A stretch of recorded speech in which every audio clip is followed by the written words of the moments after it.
All right, I'm going to make a start. Greetings, everyone. Nice of you all to join us. We're here at the Auntie Jean's African Culture Market. It's a monthly event that happens the third Sunday of every month. Due to the COVID, we are actually, as I said, we're doing by Zoom. So we've become virtual. So welcome to all. I'm going to do a quick libation to give thanks to our ancestors and the Most High.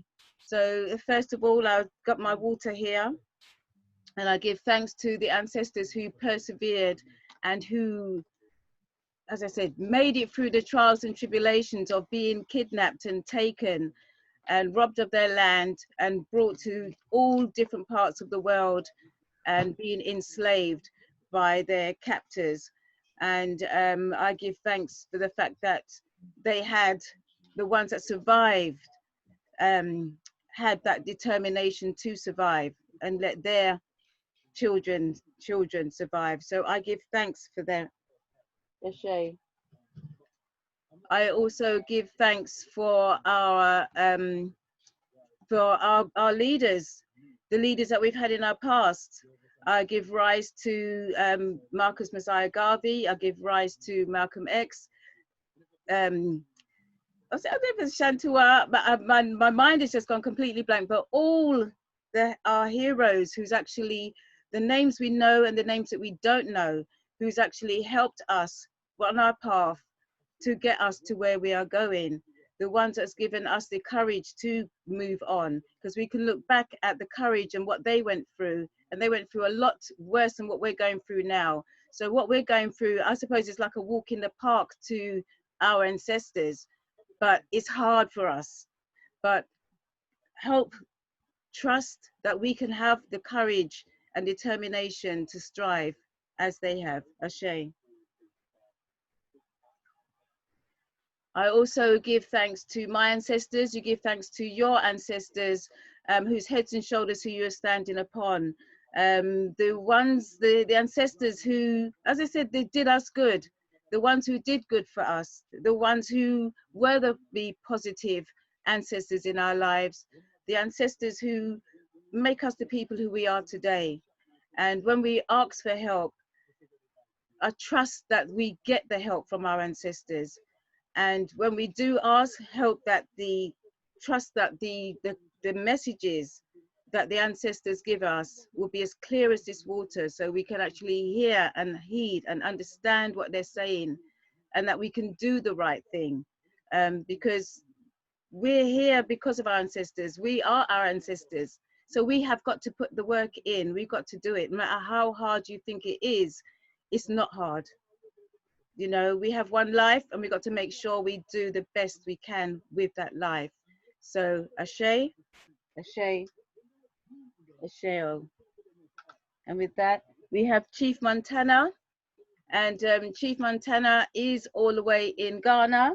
And I shall introduce you, Chief Montana, to the screen. Unless, Stella B, have you got anything you want to say quickly before Chief Montana starts? You're muted, by the way, Chief.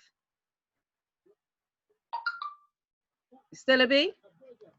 Greetings, everybody. Welcome to Auntie Jean's African Culture Market. I'm so sorry, it's just all in a fluster, trying to get sorted and organized. Our computers aren't really working. So I just wanted to welcome everybody to Auntie Jean's African Culture Market on live streaming on Facebook. I am Stella B, and this is Nat Nai. Greetings, Auntie Jean. Greetings, Auntie Jean. Thank you so much for welcoming our ancestors into this space. We give thanks very much for this day. We give thanks for everybody that has joined us from across the globe, and we welcome you, Chief Montana. Welcome from Ghana. We wish we were with you, actually, very, very strongly. Don't want to be in the United Kingdom, or whatever they call this place. But yes, thank you very much. I will hand over back to you to introduce Chief Montana, because you did such an amazing job. Thank you. Oh, thank you. Brother Chief Montana? Yes. Okay. Oh, you've changed.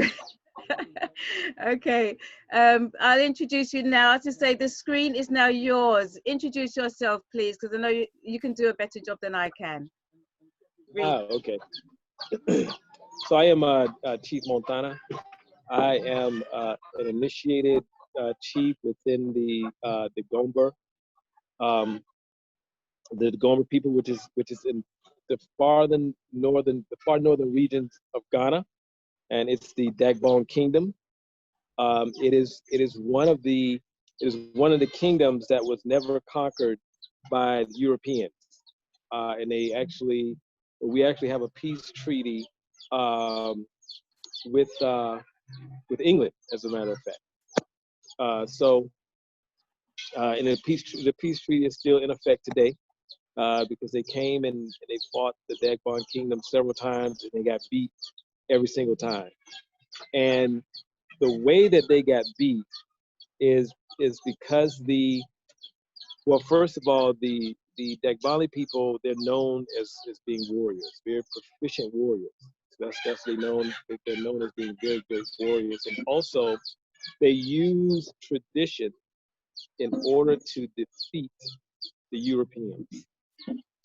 And so some of the things that the warriors use and some of the ancestors use, and this is actually written in some books, but the books are written in Dagbani.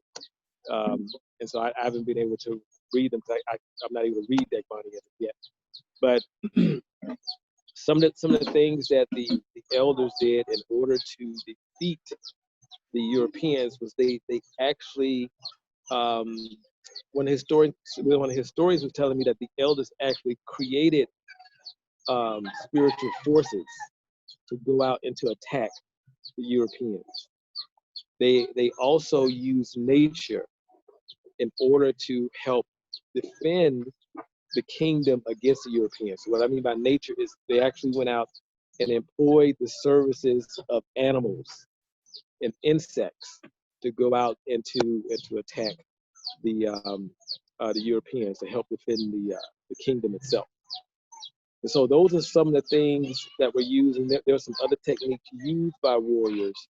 For example, there's a sword, but there's very few elders who wield the power of this sword. You have to be a warrior chief, and I happen to be a warrior chief, but I haven't been granted access to this particular sword. But it's a sword that contains a spirit. And when you go into battle, you wave the sword, and then there's a chant that you would say as you wave the sword. And then the spirit of the sword will go out and it will slay your enemies in one fell swoop. And so the Europeans they couldn't compete against that at all. Now, what was actually done is that once the peace treaty was signed, they left the people in northern Ghana alone. But what they did in order to seek revenge or to punish the Dagbani kingdom was to cut off resources. And so that's why if you go in the southern regions of Ghana, it's very developed, just like any other major city around the world. It's like, New York, LA, wherever. It's highly developed. Now, if you come to the north is not as developed. Excuse the noise in the background. I'm actually outside. It was very active. And it was actually quiet until I started talking. So this happens every time. And you'll notice that the north is actually not as developed. It's modern, but it's not as developed as the south, because there's no skyscrapers, no high-rise buildings or anything like that up in the north, because they actually cut the resources off to punish the people in the north. And they choked off the educational system, so the educational system isn't funded as well in the north as it is in the south. But it still never stopped the people in the community from growing. So it's a very thriving community up here in the north.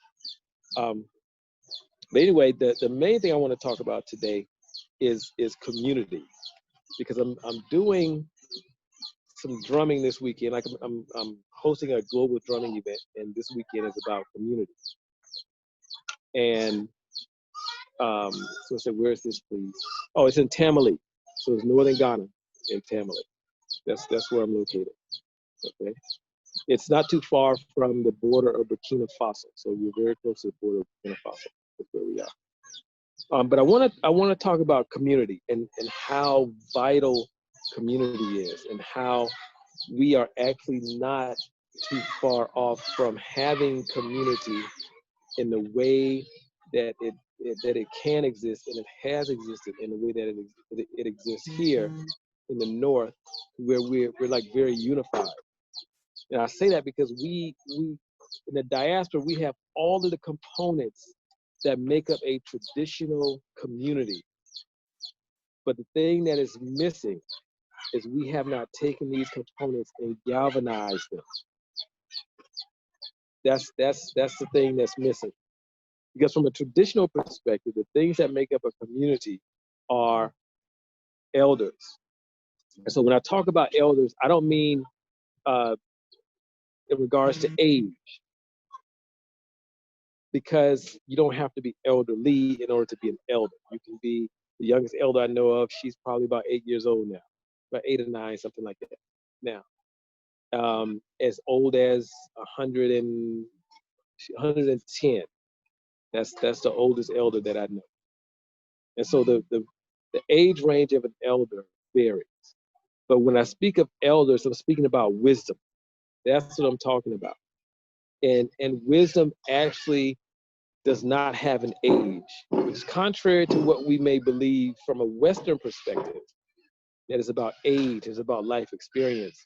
You're actually born into this world with a certain amount of wisdom. And elders are born into this lifetime connected to the spiritual realm. It's like this place that I term as being like a place where all knowledge exists. And that's where elders are connected. We're connected there from the time we come into this lifetime, from birth.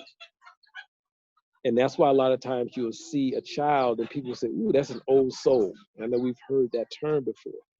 More than likely, that child is an elder. That child came into this lifetime with an abundance of knowledge, an abundance of wisdom.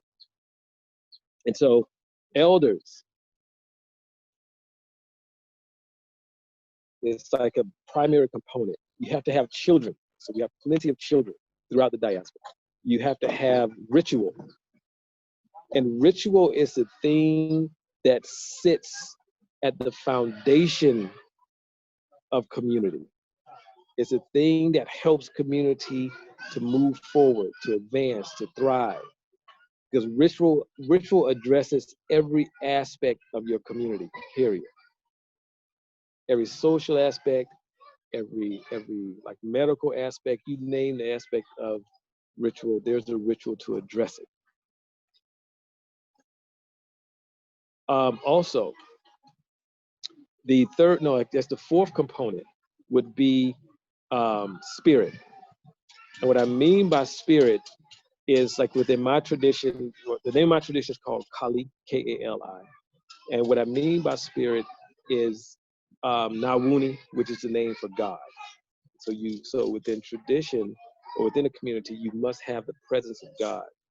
It has to be there. Or whatever name you wanna give, the Most High, the Creator, whatever name you want to give. We have 1,001 names, but it all points to the same. And then once you have spirit in place, you need accountability and you need responsibility. And when we take all 6 of these components and we galvanize them and we organize them, then we have a community that's unstoppable. We actually have a nation that's unstoppable because we have a foundation in which we can build a tradition on. And then the thing that's rooted out of tradition, this is what one of my elders was telling me one day. He said, in the West, we look at it from the perspective of culture and then tradition. But from a traditional African perspective, tradition is at the foundation, and culture actually comes or is born out of tradition, is how that works. And so we have an opportunity to build a very rich tradition. And one of the things that has our communities not have us galvanized in the diaspora is that we don't have tradition. I always challenge people to name 5 traditions that we have in the diaspora. And people really struggle to name one. And what I mean by tradition is something that is at the foundation of your community. That's what tradition is.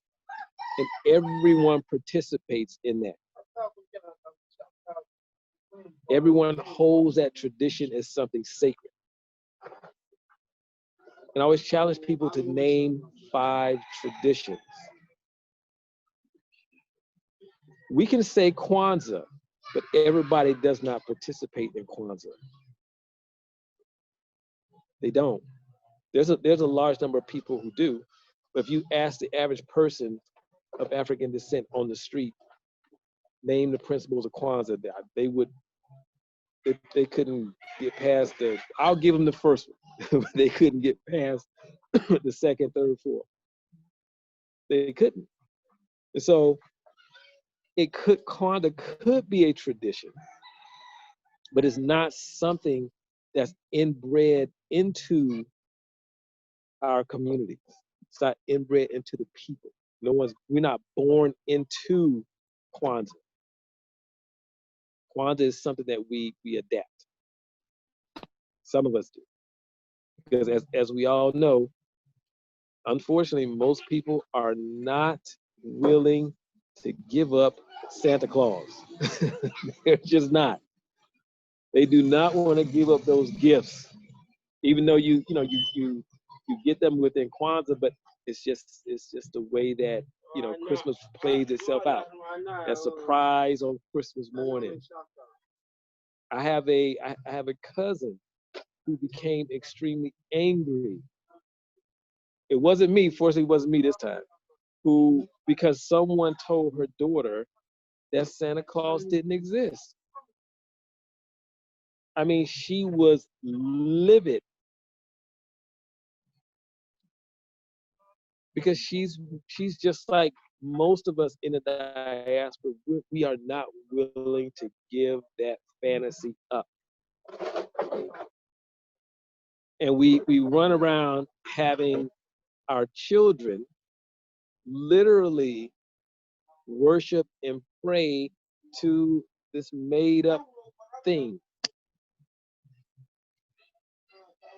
and force them into being good, which I think is always funny. We do. If they're not good, they don't get gifts or something like that. We know how that goes. And so we need to begin the process of building tradition. And to do that, because we have a lot of memory, and everything we need is just asking for it. That's all we have to do. All we have to do is really go to our ancestors and petition them and say, this is where we are as a collective people. And now we want to reintroduce tradition. And it won't look the way it looked 500 years ago. It's not going to look like that because we live in a different time. But we have to be able to wrap tradition around modernity and weave it in so that it works. Because if not, it begins to look weird to most people. It just does. And it begins to fall apart because we're trying to fit a round circle into a square. Yeah, round circle into a square. No, round peg into a, however that goes. I'm messing that up. But you all get the gist of it. And that's one of the reasons why, for example, in the States, organizations like NAACP and the Urban League, the reason that they're not where they should be at the forefront of everything that's happening is because they're using old traditions or old techniques in a modern world, and they don't work at all. It just doesn't work. That's why those groups are like lacking in popularity, lacking in participation, all those things.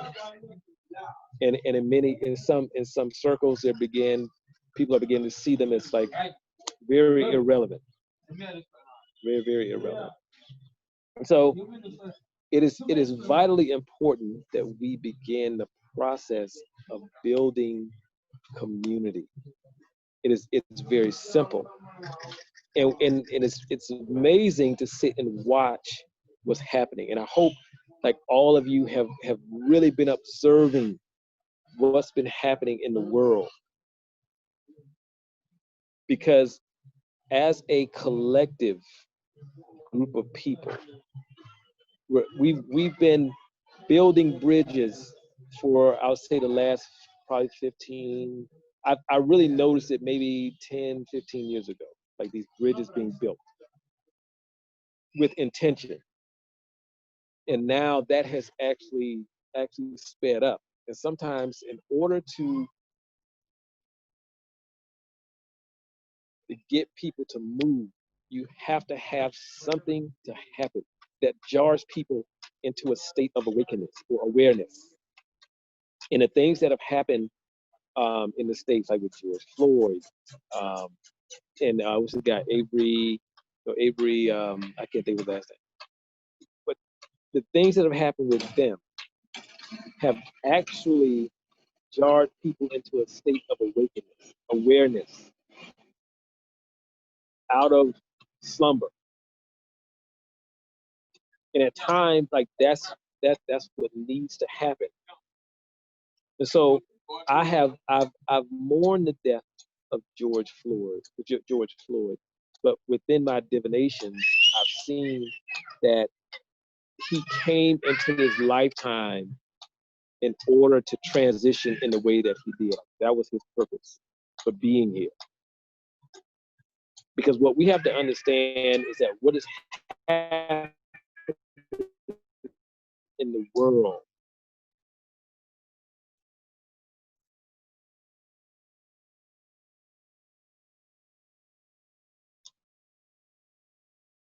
is something that cannot be avoided. For the African to take cannot be avoided, Because if we don't return to our rightful place on the world stage, I promise you that this entire world will come. Nah. Tabira, Sokon Bewula, Ying Bewula, Dagmaza Bewula. Okay, sorry about that. What was I saying? Yeah, so what's happening, we can't avoid it. Because if we don't take our place on the world stage, from what my divinations have shown me, is that the world will be cast into peril. I mean, we think it's bad now. We haven't seen anything yet. Because nature is at a place where she is beyond fed up. Because the people who have been in place over the past 1,000 years have run amok of the world, have run amok of nature, period. Have totally disconnected themselves, and especially have disconnected us from nature. And we don't get the extent in which we have been disconnected from nature. But we have really been disconnected. The moment you start saying that human beings are supreme as a group, are the most intelligent,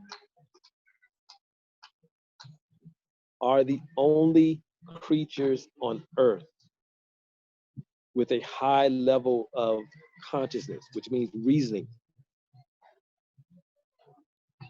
The moment you do that, that is the moment that you see every other living being as an animal. And you just classify all of them as an animal. And you take away their intelligence. You take away their consciousness. You take away their ability to reason.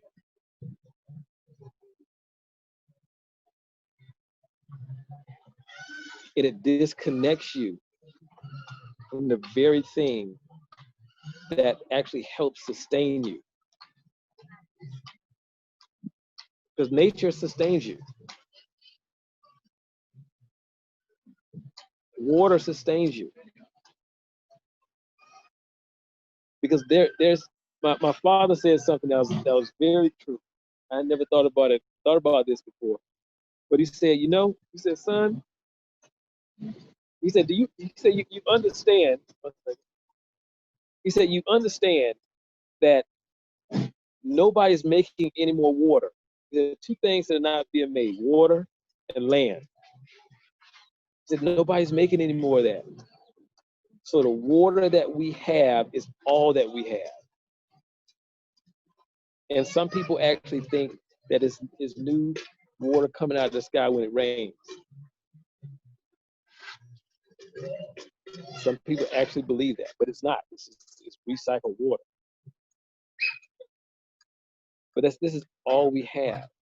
But we're so disconnected from nature, so we have no reverence for water. And not understanding how powerful water is.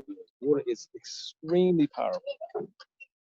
You cannot do a ritual without water.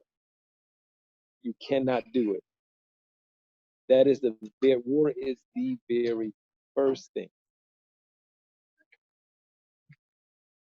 The very first component in a ritual, when you start a ritual, is water. Water is very underestimated. It is, and I argue that it is one of the most powerful elements that we have. Period. But we're so disconnected from nature, we disregard water. And so I'm saying all that to say that the parents have to be put back into their rightful place on the world stage. If not, from what I've seen, there's just so much destruction because nature is tired. Because we don't understand when we go and we dig all of these granite mines and all of this stuff that we do, we're actually creating big rooms in the earth. And she's tired. And so what's happening is inevitable. And as I said, it could only be delayed. That's it. But we have to be in a space where we're willing to give ourselves permission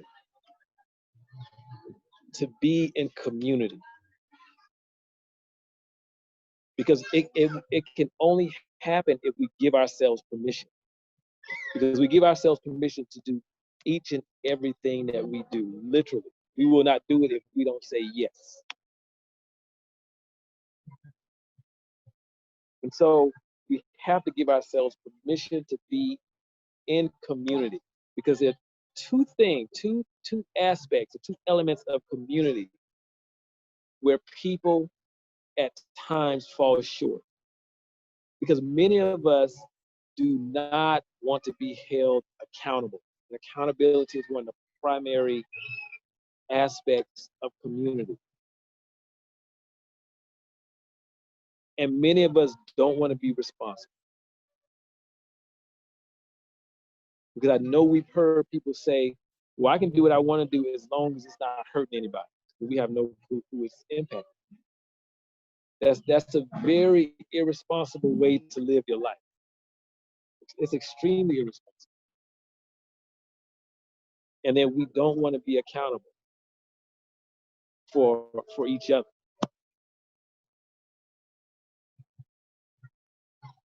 Because a quick question, and the answer to this will actually determine like your level of accountability. How many people are actually accountable for children that they don't know? If you see them out doing stuff they shouldn't be doing, how many of us just walk past and be like, "Ooh, them some bad kids," and we just kind of keep going? "Ooh, they couldn't be mine." We say all kind of stuff, but we'll let them run off and do whatever they want to do. And many of us, we're not even willing to be accountable to children.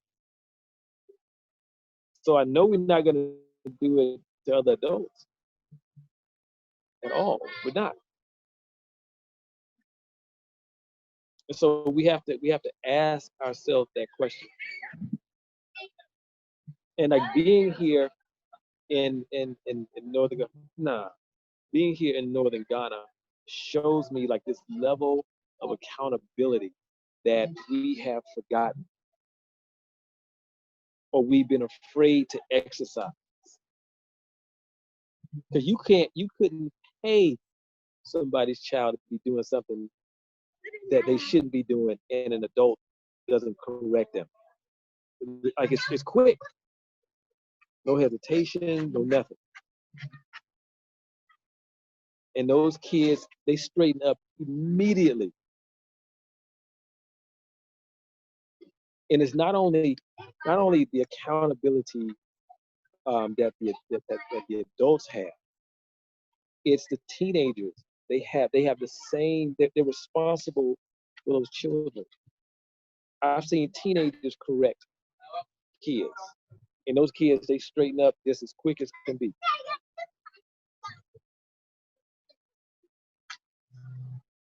Because what we have to understand is that we are all that we have. We got to understand that. And as Dr. Clark said, one of my favorite lines, he said, we have no friends. We don't. We have no friends. So all we have is each other, really. That's all we have. And so it's so important for us to really begin to just get back to community. And it is not difficult at all. I promise you it's not. The reason we have issues in our relationships and marriages is because we don't have community. We don't. Because let me back up. Let me back up just a little bit. I'm gonna talk about like how community just so encourages relationships to work. First of all, from a traditional perspective, I've sat and witnessed this. You can't just get up and marry anybody. That's just not gonna happen at all. If I wanted to marry someone here in Tamale, I have to be vetted. The community has to vouch for me to the parents of the woman. And so there's a whole delegation of elders who actually will go on my behalf to the woman's family and they'll present a cola. And a cola, they'll present a cola and a dowry. And a cola is literally pulling it.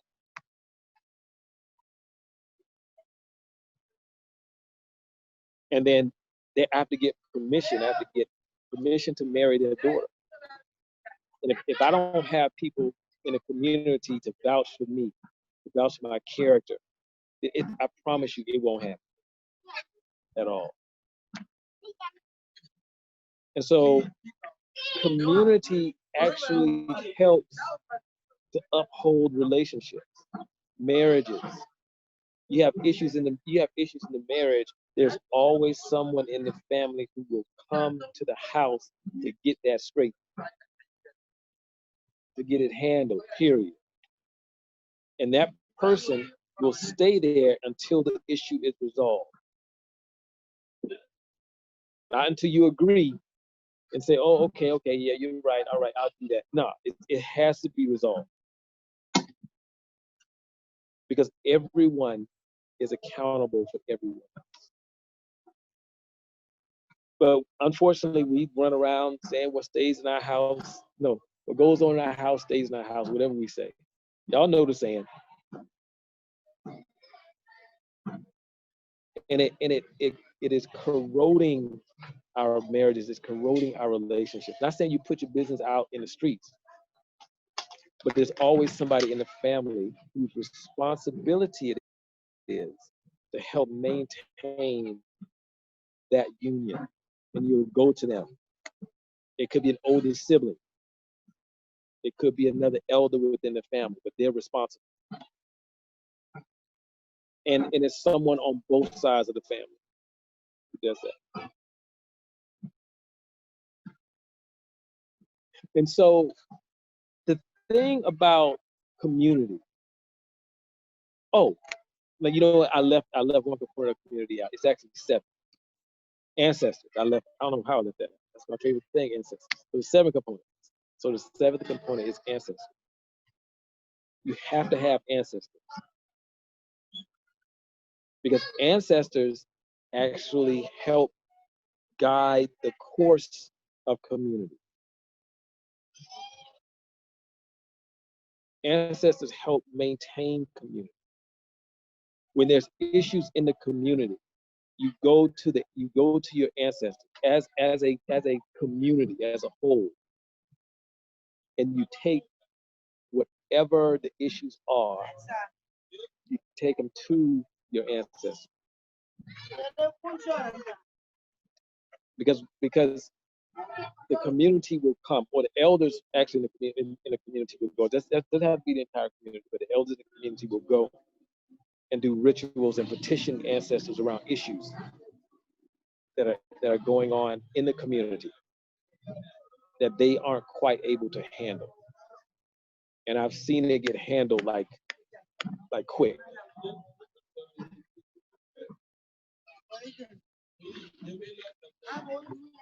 So yeah. But that's what I wanted to talk about tonight. Just a little bit about community, and look at it, begin to look at it from a traditional perspective. Definitely.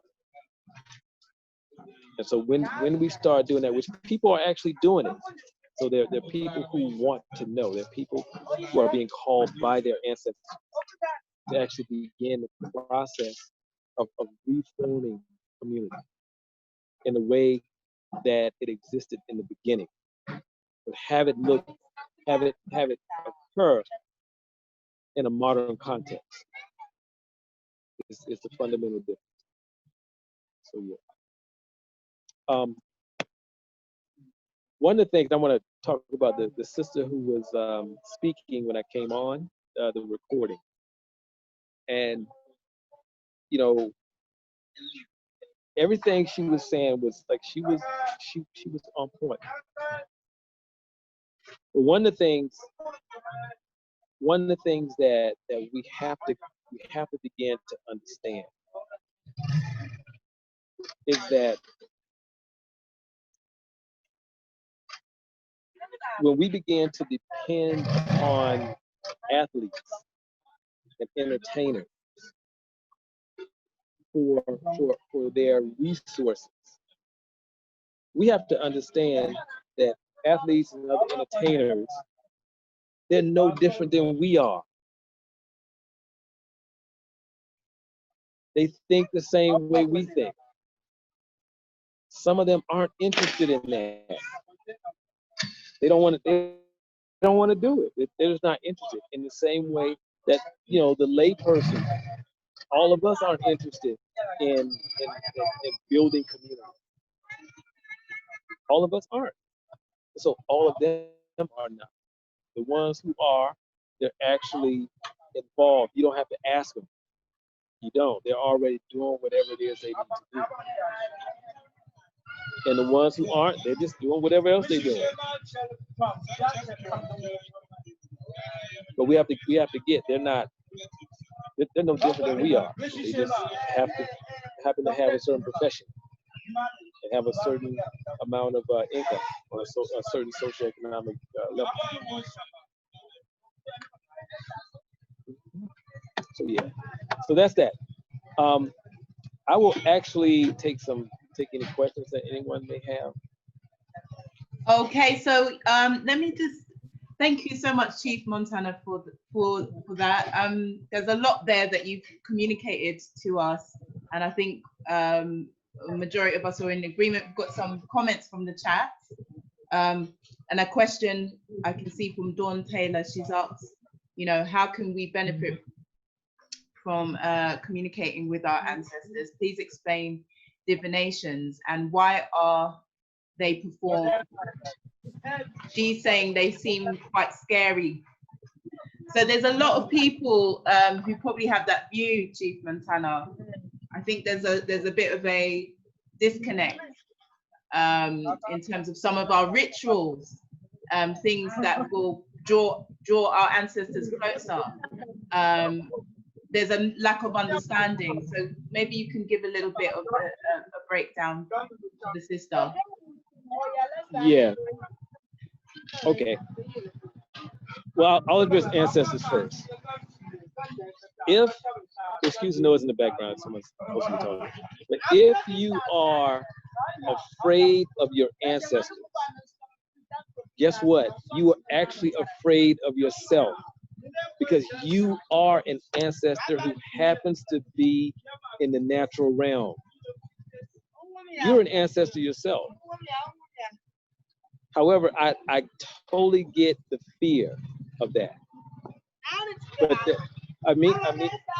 But there's nothing to really be afraid of when it comes to your ancestors at all.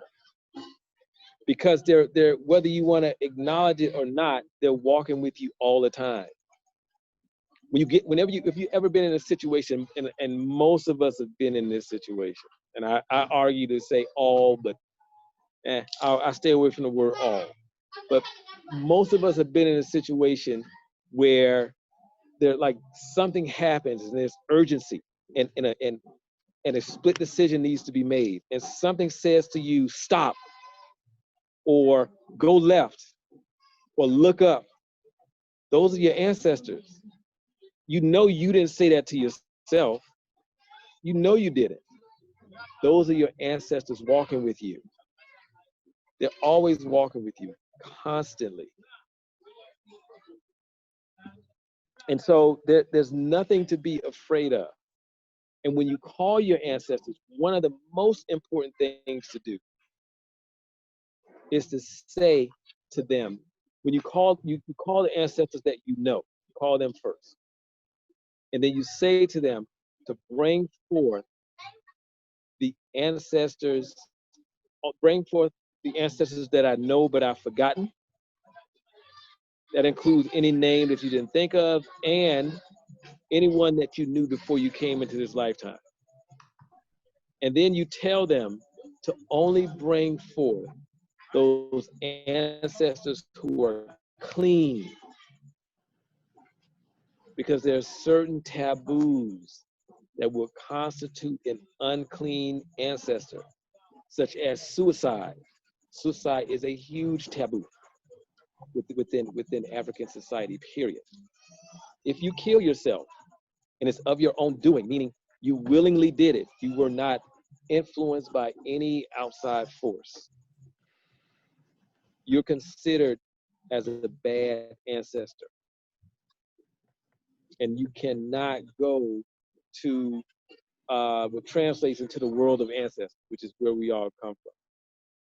And you just walk the intermediary area, and it's the realm right above the earthly realm. You just walk that realm throughout eternity, because that is a huge taboo. Atrocities against nature is a huge taboo. And an atrocity against nature is the abuse of nature with no regard, knowing that you have abused nature. And we have to understand that as human beings, we are nature. We're part of nature. Give thanks, Chief so- Montana. We have a couple more questions for you. That's a very deep Okay. point, actually. I'm sorry to cut you. Did you want to finish that point? Well, Brother Siam was like to ask a question as well, and there's a couple of questions still in the chat. Yeah, I just was going to go through them. And I just wanted to welcome Sister M Queen, because she's actually joined us. She'll be talking next after Chief Montana. So we're doing good for time. We've got plenty of time for the questions and we can go through them. So the next one I wanted to go into, did you want to shout out that one then, Auntie Jean, the one that you've seen? Brother Siam? Yeah. Yes. And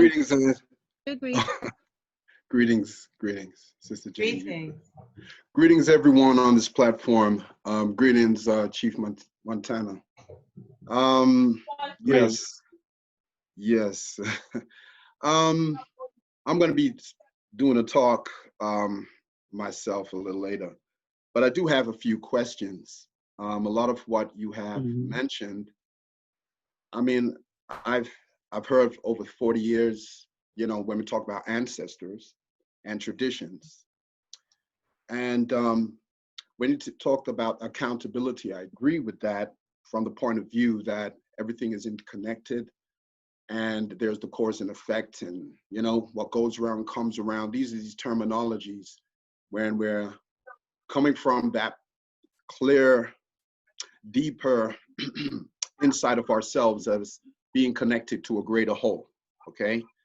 But what I want to actually really clear up, because when we talk about ancestors, you mentioned, well, we are also our ancestors.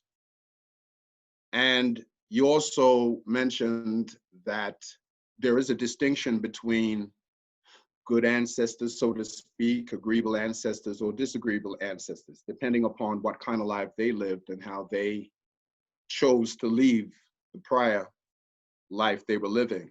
Now, this is like another just term. When I say just term, this is like, one can say this is another term for spirits, good spirits, bad spirits, right?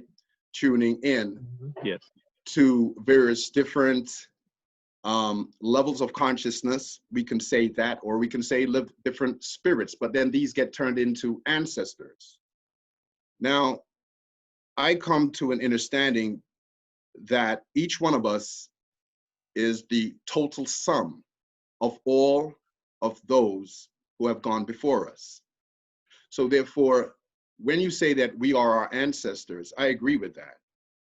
But at the same time, when you say that, you know, like if you get a certain impression, you get a certain feeling within yourself to go right instead of left, or go straight ahead, you say that's your ancestors. I will feel that a lot of these things, these beliefs and traditions are what's passed on from those before. And you earlier said that you agree that not all things, when we think about traditions, are things we can bring forward to operate within the context of the now that we are experiencing. So there's still a lot of discrepancy and confusion in when it comes to ourselves, when we think about the diaspora, when we think about Africa and the traditions, and then people want to use words like... Brother, I'm just going to ask you to land with the question. There's a few questions to get to you. I hear you where you're going with this. I'm just going to ask you to land, if that's okay. Yeah, well, just about to get there. So, you know, these things create a lot of ambiguity. And when folk are looking to get clear, and when we talk about connecting, when we need to tune into ourselves rather than depend upon external things that keep pulling us outside of ourselves, my question to you is, how do you address that with the awareness you have of already some of the stuff I've already said and pointed out, that there is good ancestors, bad ancestors, good spirits, bad spirits, you know, this duality and polarity, but yet these seems to be like different terms for the same thing.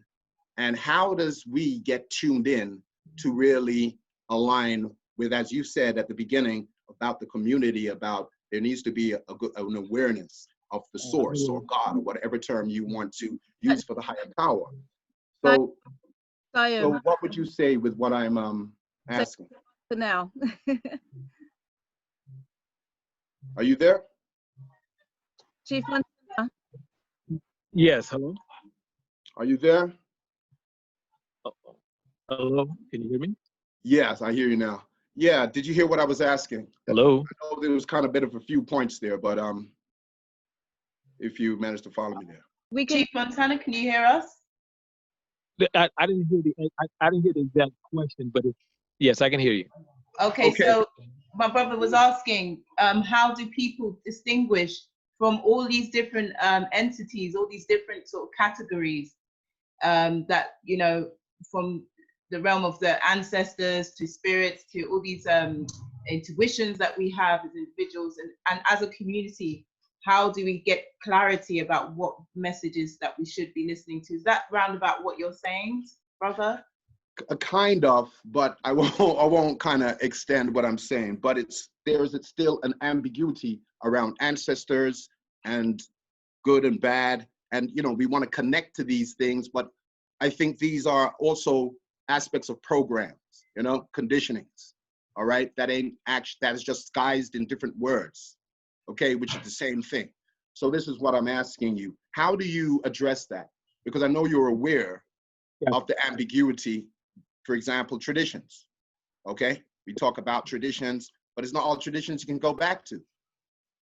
Anyway, this is what I'm asking. Okay, excellent question. So now, I'm going to speak from the perspective of the elders that I've been fortunate enough to sit with, and they were born into tradition, and that's all they do is practice tradition, right? And they come from different traditions. So, from a traditional African perspective, from what I have learned from my elders, is that we're not the sum total of our ancestor. An ancestor is an individual entity itself. And so you can come back into this world. You can be born, you can be reincarnated, and in your prior life you were someone's grandmother. There are actually divinations that are done to determine what ancestor are you, who's returning, why are you returning, what can be done to help you to fulfill your purpose. Like, all those things happen in the context of a divination. So within ancestors themselves, ancestors are individuals in the same way that as human beings we're individuals. And an ancestor is in the pantheon of spirits, but the name for that particular spirit is an ancestor, or their traditional names, right? Like for instance, within my tradition, an ancestor is called Yamana. That is the word for ancestor. And then you have Alazini. Alazini is a high level spirit. Then you have Candomblé, which are dwarf. So there are classifications of spirits. But ancestor is a classification of a spirit.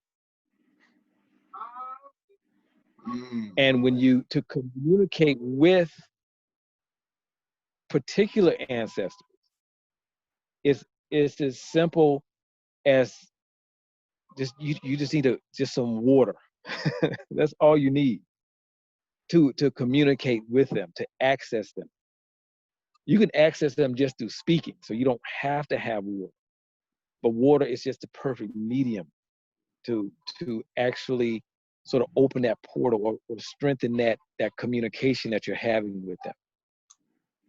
Is what water would be used for. And so I understand like where there is ambiguity. But what I would suggest that people do is really study with someone who comes out of a tradition, who can actually point you to that tradition. They can take you to that tradition. And they're very familiar and they're known within that tradition itself, whatever that tradition is. And not someone who points you to a book. And the book, because any book is going to have less than 1% of the actual. If you read a book on ancestors, for example, it's that book is going to have probably 1% of the totality of all the knowledge in regards to ancestors. Even if you read a book on ritual, the book on ritual is going to have 1% of the whole makeup of a ritual itself. And so I would suggest people go to someone who's connected to a source, who's directly connected to a tradition, so that you're able to go to the source. You're actually able to not only learn from the person who is teaching you or instructing you. You can go to the source and learn from the actual source itself, from those elders. They will teach you also, in order to help further clear up a lot of ambiguity. I teach ancestral classes, and I go in a lot of detail around ancestors. I teach you from A to Z about ancestors, how to have them walk with you, how to have them work in your life, the whole nine. But I just wasn't able to really go into as much detail in an hour. It's just not possible, because my course is 20 something weeks to get through it. But I hope that answers your question. Did I answer your question, my brother?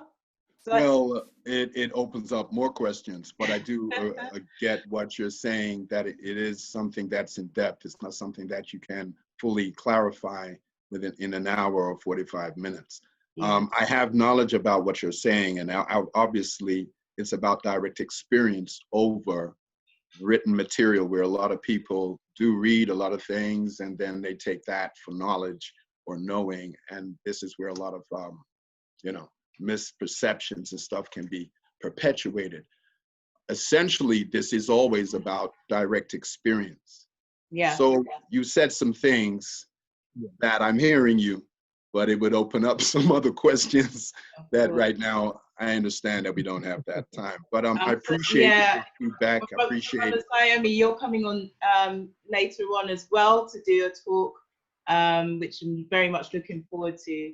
And we do have time for one more question before we bring on our sister, who's going to be talking next in terms of economics.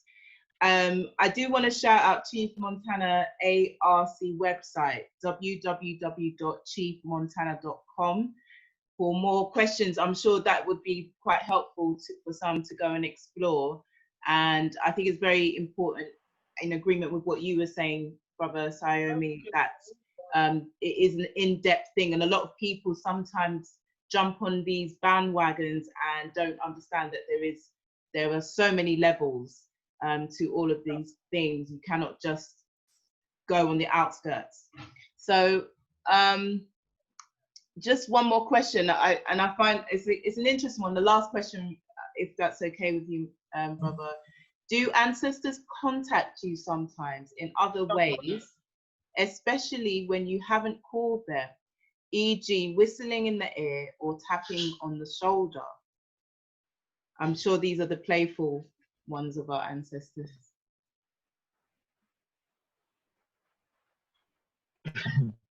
To answer that question, yes, they do. Ancestors will contact us in a dream.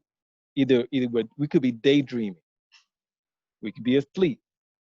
They will come sometimes and take us someplace while we're sleeping, and even sometimes while, like during the middle of the day, we may go into like this deep state of like we call it daydreaming, and you know that you've gone someplace, and they'll take you someplace to show you something.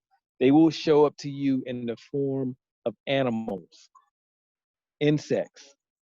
It could be, you could hear a whisper in the wind. They could tap you on the shoulder. It's a host of ways that they can come and communicate with you. Like, for example, my mother, other people's ancestors come to her to give her messages, and she's just getting to a place where she's accepting her medicine. This has been happening to her since she was a child, but she's always been afraid of it. Where they will come to her in the night, and they will actually wake her up. They will grab her feet and shake her feet and wake her up to give her a message. And this is something that's been happening since she was a child. So ancestors will come to you in a host of different forms. They will come to you. They will give someone else a message to give to you. They'll do that.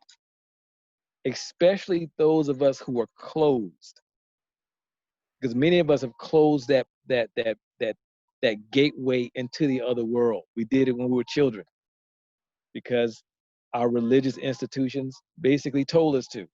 They didn't say close it, but they said that's of the devil or of something else. And so nobody wants to be associated with that one. And so we close that window off. And so, especially those of us who are closed, they'll come through other people. They will, and give us messages. So the answer to that question is yes.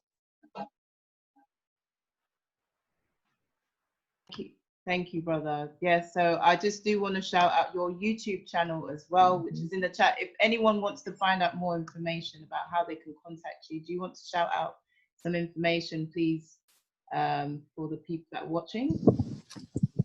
Chief Montana. Got your YouTube channel as well? Yes. So you can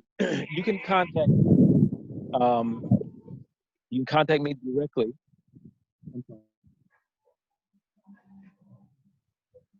Yes. So my YouTube channel is Chief Montana. My website is chiefmontana.com. I have an Instagram, but I don't use Instagram really that much. I'm going to start using it in the future. Or you can email me directly at Chief Montana, and Montana is spelled like the state Montana, MONTAN, 0322 at gmail.com. So you can contact me there directly. Brilliant. And I would love to go ahead. I'm sorry. Go ahead. I've just put that in. I just put that in the chat for everybody, so you can all grab that email. There. Did you want any final word to say to everybody, Chief Montana? Yes. So there's nothing to be afraid of when it comes to tradition. We are afraid because we've been taught to be afraid. And there's nothing to be afraid of in regards to your ancestors. You just have to know how to access them. You just have to know, how to communicate with them and have them to do the work that they are actually purposed to do. But there's certain things that they have committed to doing. And so we never have to be afraid of those things at all. Hopefully I'll be able to come back at some other point and really dive into the brothers' topics, because it's like when you begin to talk about spirits, there's a separation between spirits. And I get like there's ambiguity that exists there. I totally understand that piece, 1000%. There are different classifications of spirits. And there's certain spirits who are not quote unquote ancestors, but they are ancestors. That's a whole nother grouping. And those are spirits in your bloodline. Right. But anyway, I can talk about that for another hour or so. But yes, that's all I need to say about all of that right now. Well, it's been really fascinating. I'm sure we've all enjoyed listening to you. Can I get some show of hands? How are we feeling? You can show those little hands on the screen. Yes, let's see. Yes, some claps on the screen. Thank you so much. Thank you. Thank you so much, Chief Montana. I know that it's gone. What time is it over there in Ghana? You see the daylight's disappeared, doesn't it? Yeah, we've seen the daylight fade. And it was just beautiful hearing the sounds of Africa. So yeah, that was just lovely, you know. I think it's 7. It's 7 p.m. here. Oh man, yeah. Well, give thanks so much for bringing a little taste of Africa to us as well. We're grateful to hear the sound. You're very welcome. And yes, we'll definitely have you back, won't we, Auntie Jean? Yes, oh, definitely. And it seems like a part 2 with Siam and Chief Montana. Yeah. Coming up. Okay, that works for me. We'll work that out. Okay, bro. All right, fantastic. Great Thank you so much. I'm going to hand over to my partner Nat now to introduce the beautiful sister that's coming on next. How you all doing? You all good?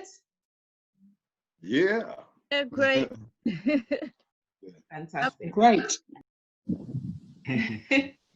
Yeah, we in our heads we heard a chorus of yeah, great, woo, but we heard all of that. We heard all of it. I can't wait until we come off this whole Zoom stuff, this screen stuff, and actually get in the same space and enjoy each other's presence and energy again. But yeah, so first of all, apologies to anybody that expected Miss I to come on earlier, 1:45, but you have her wonderful presence about to gift us with knowledge. We are heading into a technocratic society right now. We're entering the worst recession of all time, I believe, and technology is really taken over. So we have to be able to adapt. So I think this next presentation is fitting because we all gonna have to learn how new strategies and ways of making money. So this presentation is called How to Earn on Your Phone. So we know Miss I, because she's a Auntie Jean, one of the Auntie Jean stalwarts, and she sells when we were in physical form, she would be selling those delicious wine juice type things. But she's also a brilliant actress. So I'm interested in this presentation right now, that we're all going to be getting our notepads out and taking in the knowledge, because we do need to know how to adapt into this incoming world of technology. So without further ado, I want to welcome to the Auntie Jean African Culture Market Zoom stage, Sister Miss I. Hey, greetings everyone. Hello. Hope everyone's okay. Yeah, So excuse me, I'm not at home, so if you hear a dog barking, it's I can't keep the dog quiet. Okay, not my dog. So yes, it's a blessing to be here. Wow, Chief Montana was the bomb, and we could listen to him all day. But yes, we have to do our presentations and we need to move on for the program. Okay, now, who is interested in earning money? Type in one. Type in one in the chat room. If you're interested in earning money, wanting money in your pocket, type one. Just 2 people, I think. 4. Anybody else? Anybody else? So I am not going to give you the presentation, but it's about learning how to earn whilst using your phone and laptop. So you have to have a phone, you have to have a laptop, either one or both. I use both. But I'm going to introduce you to someone who will give you more information. How about that? So I'm going to present to you Angela, who is my upline, and then she will tell you a little bit more. So as I present to you and introduce to you all, Angela, I hand over to you.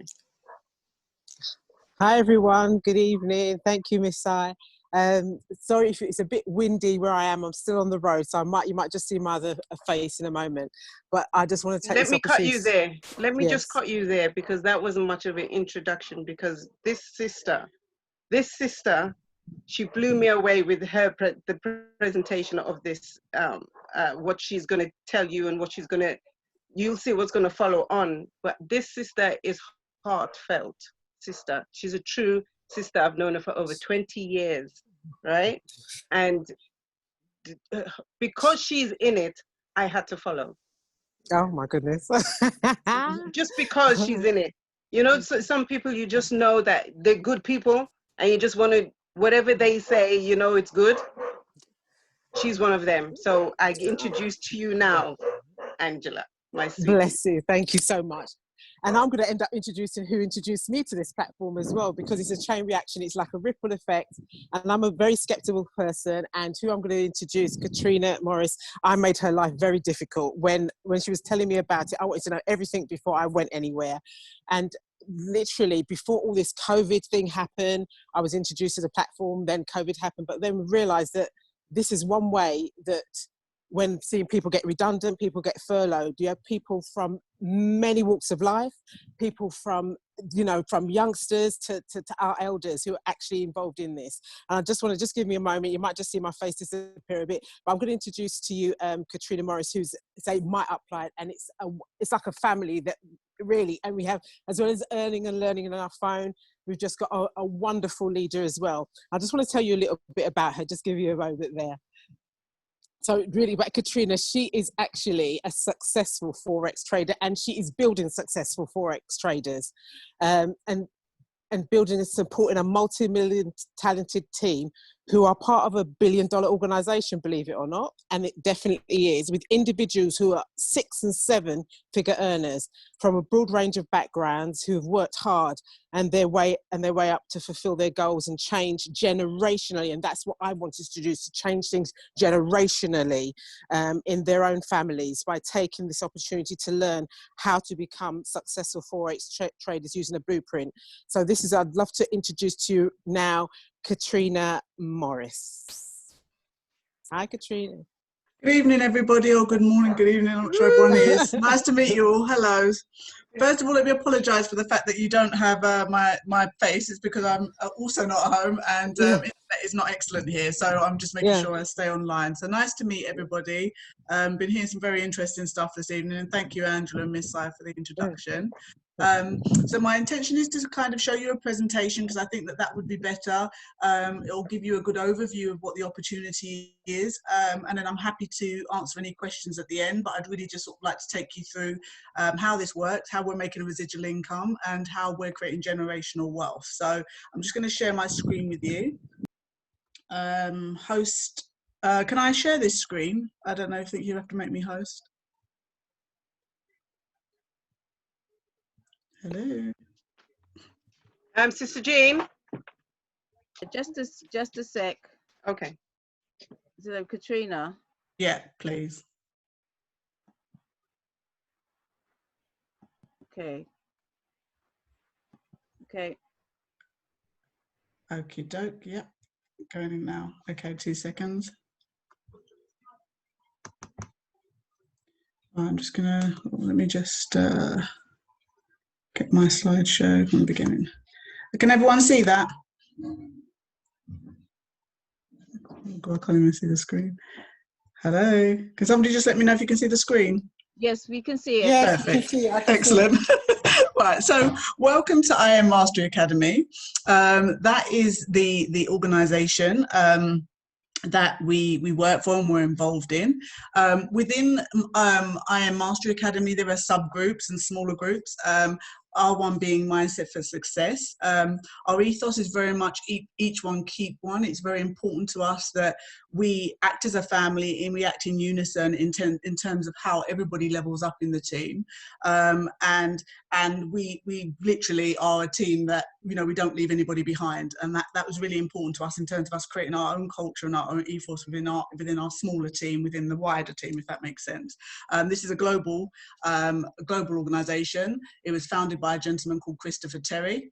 And he essentially wanted to bring Wall Street to the average day person. So basically what he found was that 85% of people don't feel happy or fulfilled in their jobs, and they dread waking up every day. And what he felt was that the Forex market, which some people know quite a bit, some people don't, Forex market is just the trading of currencies. And what he said is that what was happening is that Wall Street had become an elitist space. It was a space where you either had a lot of academics that was allowing you to get into that market, or you had, you know, you were very connected, or you had a lot of financial capital in order to get in it. And what he said after 30 years of trading is actually he wanted to bring that to the average person, making it affordable, but also allowing you to be in a position where you can actually make more, you know, make more money and be able to do well. So he said that, you know, people are frustrated, they go into work, they're exchanging their time for money, and something needs to be done about it. So we looked at, if you like, the cash flow, and there's a book called Rich Dad Poor Dad, which a lot of us have probably read or may know of, where it talks about the cash flow quadrant. And essentially what he was looking at was that 60% of us work for somebody. So we are constantly exchanging our time for money all the time. We are going into work, we need to pay our bills. It's sort of like a cycle. It's a cycle that most of us are in. And then some people break away from that cycle. So 35% of us say, right, what we'll do is we'll be self-employed. But the problem around that was that he was saying, well, actually, if you're self-employed, it's still great. You have a lot more ownership, you have a lot more independence, and you're not necessarily taking, if you like, orders or structure from somebody else. But what it means is you're still exchanging your time for money, because there's only one of you and there's only so many hours in the day. And if you're taking people on, you have all of the stress, if you like, and all of the impact of that on you, because you have to obviously manage those people. So what he looked at was the 5% that are left, and these are business owners, of which only 1% of them are actually have an investor's mindset. And what that actually means, these are people who basically, and this can be you, it could be you, it was me, in the sense that you're looking for multiple streams of income. How can I make my money work for me? And when you've got an investor's mindset, what you're saying is whatever you make, and I think the gentleman who introduced us was mentioning that we're in a different age. A lot of our stuff is being done technically now. And that is one of the good things about this. It's like, what can I do? If you like, a lot of things have gone into e-commerce to present business in a way that it makes money even when I'm sleeping. So regardless of whether I'm doing anything, that money makes money for me.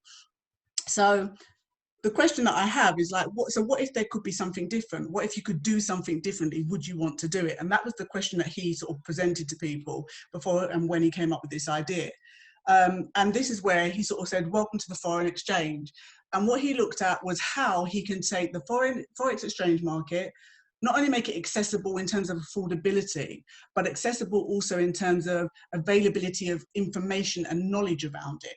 I don't know if anybody on this call has, but quite a lot of people have paid quite a big amount of money to go to like a forex boot camp, trading for a week. They go along, they spend, you know, anything from £5,000 to £20,000 for a course. And then what will happen is, when they try to do that and they pay for a course, what will happen is that they will do that course, and then at the end of it, they're left without any sort of mentoring unless they want to pay more and more and more in order to keep going up and up and up in terms of inside that organization. So what he said is actually he wants it to be all encompassed in your fee. That's it. You know, what you get is literally what it says on the tin. So he looked at how we can do that as an everyday person. Something has frozen on my screen. Right. So I don't know if you've ever heard of the foreign exchange market. And one of the things that we did was to guess how many zeros are in a trillion. So I don't know if anybody knows how many zeros are in a trillion, but I was quite surprised that there's actually 12 zeros in a trillion, and this market is actually a $5.3 trillion market. So again, what's very interesting is that people always, you know, some of the things that people will say to me was, you know, doesn't the market get saturated, and, you know, how can we all be in there making money? But that is just what the economy is. It's a $5.3 trillion market. There is money for all of us. It's just that most of us don't have access to it. Most of us don't know how we make that money, and think that either it's too costly, or in terms of the knowledge of it will put us off and will prevent us from actually making the same money that other people are making every single day, and our banks are doing every single day with our money. So the other thing that's really important is I hear a lot, well, what about time commitment? I have a full-time job, I've got children, I've got this commitment, that commitment. And one of the other beautiful things about this is it's 24-hour market. It's 5 days a week and it's 24 hours. And that means that you can trade at any point throughout the day. And like I said, it works on a global economy. So it doesn't matter what part of the world you're in, as long as you've got your mobile phone and you've got internet connection, you're able to do this and be a part of it. So the question is, what will you become? You know, are you going to spend your life working, exchanging your time for money, and eventually you get to the place where you retire? Me personally, I want to still be able to enjoy some of my life at that stage. So I'm always looking for other ways of sort of bringing in residual income. So what Christopher Terry did is he set about sort of creating an academic platform, but it's like a combination of academia and also a way in which you can earn while you learn. So the first thing you get on this package, when you get your package, is an online platform, and it's like going to university for Forex market. So what you do is you get series 100 to 400. It's completely online. It's a completely comprehensive e-learning system. And within that system, what you have is videos, short, bite-sized videos that teach you everything about the Forex market. So for me personally, I came from a legal background. I didn't really know anything about charts and graphs. I was quite concerned about actually doing this and thinking, would I be able to do it when my friend introduced me? But again, it's always built on relationships of trust. So I went along to a presentation, and I joined the first day that I went to the presentation, mostly on the back of testimonies where I had heard a lady speak of the fact that she had lupus, and she was also a single parent, and she'd been able to give up full-time work. Her health had improved, and she was really quite emotional, and she'd also been able to spend more time with her children as a result of taking on Forex trading, something she never thought she'd be capable of, but was doing really well and successful at it. And that really made me want to try. So the first thing about it is you get these academy videos. You can do them at any point of the day. We actually help you with a good, what we call an operating rhythm, which helps you have a good schedule so that you can work out how you're going to earn and learn this money while you're making money, and what's a good time to do it at. The second thing you have that is really important, and I think it's that you're learning from the best. And what we have on there is something called Go Live. So Go Live, which I'll talk to you a bit more about, is like a live mentorship. It's designed for your busy schedule and to fit around your life. So essentially, we have access to $1 million traders. They are 6, 7, and 8-figure traders who literally have been trading for years, are now educators on this platform. It's very unique to this platform and isn't really ever seen anywhere else. What actually happens, if you like, is that you have a schedule in the back, which you can see over here. And what you get is it tells you when the educator's on, what time and what days they're on. And essentially you can pick that to work around your own time commitments. You go on, you literally will watch them for about an hour. They will not only give you trade signals, because this is a really key feature, is the earn while you learn capacity of this. Most of us, if we've been to university or done any form of studying, know that what happens is you study, and when you study, you have to get into debt to study, then you have to find a job, and then you have to pay off that debt. With this, Christopher Terry thought, no, actually, while you're doing your academies, which I just explained was the online part, you're going to have 2 other components that you can earn while you learn. And what this allows you to do when you're watching the Go Live traders is take trade signals, or trade ideas they're called, and essentially they're copy and paste. They will tell you what to put in your mobile phone app, because that's all you need is an app on your mobile phone, which we show you how to set up and download, and you literally copy and paste the take profit, whether it's a buy or a sell, and that is it. You literally put that into your phone, you hit buy or sell, and you start to make profit in the market. And it's just currency pairs, exchanging one currency for the other. And the live mentorship is second to none. Beyond that, you also get the psychology, the way that these traders think, the way that they analyze the market, in the only way that could be, it's above all other standards, because you're really getting to engage with these real life traders. And the requirement for them is that they have to have a minimum of £1 million and have been trading for 5 years in order to be on the platform. So you're in really good hands. The other earn while you learn strategy is this, and we call it choose your weapon, but we get with your package a harmonic scanner, which is essentially this shape, which looks quite like you've sort of been a bit deterred by all of the patterns, but actually it's quite straightforward. What you literally learn is that if the D is at the top, it is a buy. If the D is at the bottom, it is a sell. You literally know that because of the position of the D. You take your take profit, as you can see, it's literally giving you the figure here, here, and here. You take your take profit, you take your stop loss, you copy those figures into your phone and hit buy or sell according to which one it is. You literally are in that trade and you start making money. It's as simple as that. The strategy does it for you. This is £2.2 million worth of software that the banks use every day to trade our money, and they make the profits, and we're lucky if we see 1% at the end of the year. This actually gives us the power to make the profit for ourselves, essentially. We're just doing what the bank's doing. The algorithm is telling us which way to trade it, and we have access to that software. I just wanted to share with you some trades. Now, these are guys in our team, a couple of our team, and this is to give you an idea of the capability and the power of it. So this would be your app, and your app will allow you, these are all currency pairs, and you will trade them. And as you can see, it's highlighted. These are in a day's trading. So what you actually do is you trade these currency pairs. That's gold, that's the US dollar versus the Japanese yen, the Great British pound versus the Canadian dollar. You basically trade these against each other in a sell or a buy position, and you make anything in blue is the profits he's made, and that is in a day. So just going right down to the end of his day, he made £376.37. Now, obviously, any profits are not evidence of future profits, but this is to give you an idea of the power of this. You also have the same principle over here, where this gentleman has not traded any gold, he's traded all currency pairs. And over here, you can see that he has basically made these profits. So that is the capability of it. This is your mobile phone app. You literally put in NZD versus USD in a cell and hit sell basically in the app, and you're in the trade, and it will take profit on its own. You don't need to watch it. You don't need to manage it. It can take profit on its own because it's an automated app system. So I want to talk to you about costs, so you understand. I want to be very transparent about this. How it works is that this is an American company, so this is done in dollars. You essentially spend £234.95, which is about £190 sterling. Yep. Yep, can hear you. Hello. Go ahead, go ahead. Okay, yeah, so this is the cost of it is $234.95, so it's about £190 sterling. And then what happens is the company says you have 7 days in which to pay your 190. If you don't like it, if it's not what it says on the tin, you get everything emailed to you, so you get full access to the platform yourself. You have full control over it. Within that time, you can literally get a chance to look at it and make sure it's for you. If it's for you, you pay the £190 for 30 days. You're not in a contract, you just pay a subscription.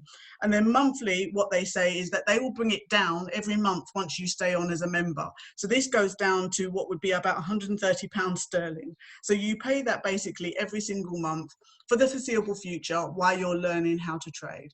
As you saw from the trade signals I gave you earlier, that gentleman made £376 in a day. He has been in about 6 weeks. So he was able to make that in a day. You've got 4 weeks in a month, so you can sort of do the maths there in terms of you've paid your monthly membership of £130 quite readily, and then you can make the profit that then just is all for you after you've sort of done your trading for the rest of the month.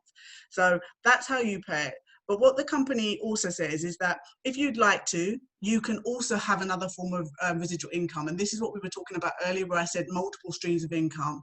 Now, most of us at some point have referred somebody because of, I don't know, a hairdresser's, a barber's, a shoe shop, a restaurant, a food product. And we refer people all the time as a matter of course. And we do it, but the company won't pay us any money. They won't say to the restaurant, oh, here you go, here's a voucher for you. We just literally do it. The company makes more money, like the banks make money on exchanging our money every day, and we don't see anything from it. And all Christopher Terry has done is said, I'll give you a compensation. So essentially, if you would like to get referral money, I will give it to you for bringing people on. So it's called an IBO, which is another home-based business element of it. Now, the first thing that happens is when you introduce 2 people, you basically get a scholarship to the platform. So this is sort of option 2. Option 1 is just to be a Forex trader and continue in the market, honing in your skills, watching the academy video and becoming a very successful trader. Option 2 is that you carry on as you are, but you also refer 2 people. They start to do very well within the company, and what you now get is a scholarship, which means you get free access to your platform, completely free every single month. So now you can just focus on your trading. You haven't got to worry about the fact that you've got your monthly subscription. So that's option 2. And finally, option 3 is this option, which is about the fact that what you can do is you can refer 3 people and start to build. And I won't go into this too much because it really is just to give you an idea, but just to explain it, what happens is when you've got 3 people, they are what we call Platinum 150. You introduce 3 people and they start to grow a team. You're not necessarily growing that team, but what it's giving you is another form of residual income. So if you've brought on 3 people, the company will give you £150 a month, just give it to you. When those 3 people potentially go and bring 3 people on, you then are able to get £600 a month. And then if you go up to Platinum 1000, you're getting £1,000 a month. And this is just additional income that you're able to get. So this is just, like I said, another form of income. It's a very good compensation plan, essentially, for referring people. And the beauty of this is it's a private company. You can't actually get into it unless the person, in this case, Miss Sai, is very keen for you to know about it because she's leveling up and doing well. And essentially, you can actually then bring people into the business through your private link, which you get from the person that sort of introduced you to the program. So that's sort of the overview. Let me just, I think this person. There's also, just to show you this was a private search that one of our leaders did. And through that part of the business, the IBO part of the business, this is the top network marketers globally.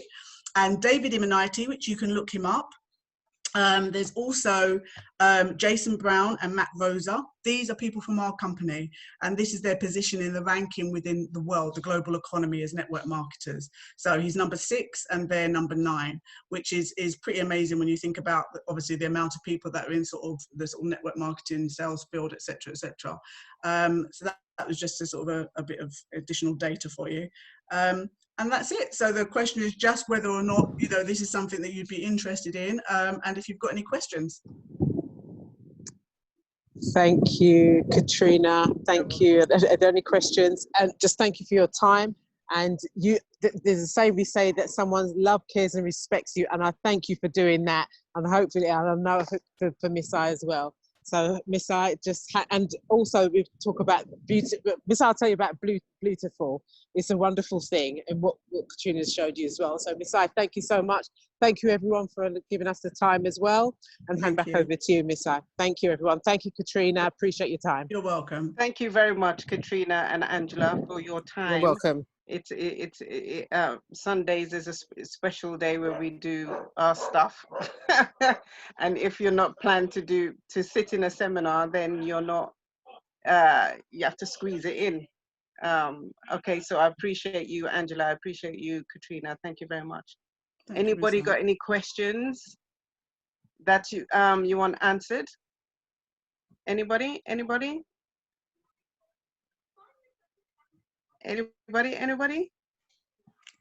Well, my details is in the chat. For those of you who are interested, you can contact me. And going. Everybody. Okay. They're just digesting it all. I think it's a lot of information to take in. I think the important thing for us is just that I think until you've actually started this opportunity, you can't realize the difference it makes to your life, if that makes sense. Sometimes I think when things feel a bit like almost too good to be true, or is it really what it says on the tin, unless you've really experienced it, you can't really understand. But for me personally, you know, not only from the Forex side, I now have a skill that I can use anywhere and have been using anywhere. I've actually gone on holiday and then just made sure I've got a, you know, a sort of an internet connection and put trades on from my mobile phone. And also I've started to build an international team, and I'm watching them, including Miss I, Angela, other people that are sort of in Barbados and New York. They're really, you know, Florida, they're really starting to level up and really get some real good sort of financial income from this. So it's something that, you know, by all means, you might need to think about it and think of some other questions around it, but it really is something that can change your life financially. It's an opportunity that we probably otherwise didn't have. Absolutely powerful, sis. I'm sorry that, in terms of questions, I haven't seen any come through in the chat yet, but I'm sure there'll be some later on. And thank you for dropping your details in there. We've got @Sista Queen. @Sista Queen on Instagram, I'm sure, so you can Instagram and Facebook, and Facebook. Just to even say that I have only been in it for 4 weeks and I am now trading. Wow. I'm still learning, but I'm still I know how to trade. So and you it's not understand it now. Yes, it's not a far-fetched thing. You don't have to. Somebody said they don't know maths, they're not into it, but it's not about that. It's not as hard as people think it is. It's most of the time you're copying what is already been planned, what has already been, like Katrina was saying. It's the professionals has already done the hard work, right. And then you just cut and paste, so to speak. But if you want to learn how to do the on your own, you can, but that will take time. It can take a couple of months depending how your brain works, you know what I mean? But it's easy. It is an easy and simple process. And I am now a trader and earning. I see Galactic Clyde have his hand up. Do you have a question? You have to unmute yourself, Galactic Clyde. Yes, thanks very much for the sharing of the information on the Forex. I highly recommend Forex. I'm not in there yet. I'm a bit behind, but I will be contacting you all in connection to Forex because I want to be able to make my money while I'm traveling. That's right. Anywhere in the world, you can do this as long as you've got a phone and a laptop. Sis, I do have a question. I hope it's not one that is too difficult one to kind of navigate through, but there are concerns about the time we're heading into because, you know, a lot of businesses are in a kind of weird place right now. Mm-hmm. We had this Black Pound Day. I know you all are aware of it. That happened the 27th, and it's coming back in August. We also have a Blackout Day on Tuesday. The 7th of July, which is on Tuesday. And it's going to be a very powerful movement. They're two separate kind of ways of approaching empowerment for the community. I'll go on to talk about the Blackout Day later on in this talk. But I just wondered how do you reassure people who are worried about the fact that they're talking about this recession that's going to really strike very soon. So people are a bit cautious with money. Though people are thinking more community-based with abundance and all this kind of ways of creating wealth, there's still this trust thing. You know, people are very fearful of each other in our communities, especially. So how do we reassure people to jump onto these kind of programs, which are very helpful to progress? I think that's an amazing question, and I think it's something we get asked quite a lot, so thank you for asking it. I think what I found most powerful about this is we make money whether the market goes up or the market goes down. And a lot of people get this confused with stock market. And what that means with the stocks is that you buy a certain stock, you put your money in it, and if the market goes against you, e.g., I don't know, that brand, you're sort of buying into somebody's brand. So say that brand plummets, your money goes, and people make losses. It's very different to the forex exchange market where you're exchanging one currency for the other, and we are making money whether the market goes up or it goes down. So unfortunately, as detrimental to the society as COVID was, it wasn't to the forex trader. You know, we were making money because we're making money on the yen. It's plummeting, we're buying it up. So, and then we just sell it when it starts to rise again. So the same thing happened with Brexit. Everybody else was like, oh my gosh, what does this mean for us? What does it mean for the economy? What does it mean for our jobs? Well, we're great. You know, the GBP is crashing. We're in there buying it up and we're selling it again when it rises. So the thing about this, which I think was the most powerful, is actually you couldn't have gone into a worse time in terms of economically, but we're still making money, and we just didn't have the power to do that before. The banks are doing it all the time, regardless of us having all of, if you like, the austerity, they're still making a lot of money. So all this is doing is re-empowering us to actually take that money for ourselves and actually make that money for ourselves in a very secure way, because we are very strict on our ethos in terms of how we trade. So that app that I spoke about, we have a thing called a lot size, which is a risk management strategy. Yes, Chris. Yeah, and that just stops you from over leveraging your account. So you can't over trade and you can't, you know, sort of blow all your money, and all of these stories you hear. It's all it's done very strategically, and it's also, you know, we don't trade in emotions, we don't trade for greed. It literally is, you have a compound plan, and that very clearly explains to you how much your trading goal is for every day, and you meet that target and you come out the market. So it's a very comprehensive package, and you're supported the whole way through because you have mentors, including myself and other people, who will literally hold your hand as a team right through it. But I am seeing people really get financial wealth. The group that I just showed you, know, when I was showing you the trades, Delroy, who started, the first 2 weeks he was losing money, and he was like, Katrina, you sure this works? And I said, yes, you've just got to follow the blueprint. And I sat with him, we went through stuff. He's managed to grow his account in 4 weeks from £500 to over £2,000. It gives you back the power to make the money for yourself. So that's a really good question, and that it literally doesn't matter what's happening in the market, because it is constantly, the economy still moves. It's just that we don't have access to what the big players have, and this gives it back to us. That's it. That's so empowering, sis. I think that's exactly what people have been struggling with, because we know about the fact that these people will make investment during these huge global pandemics or whatever's going on, but nobody actually gets how to do it. So this seems like the answer. Definitely is. Definitely is. It's changing and my also, life.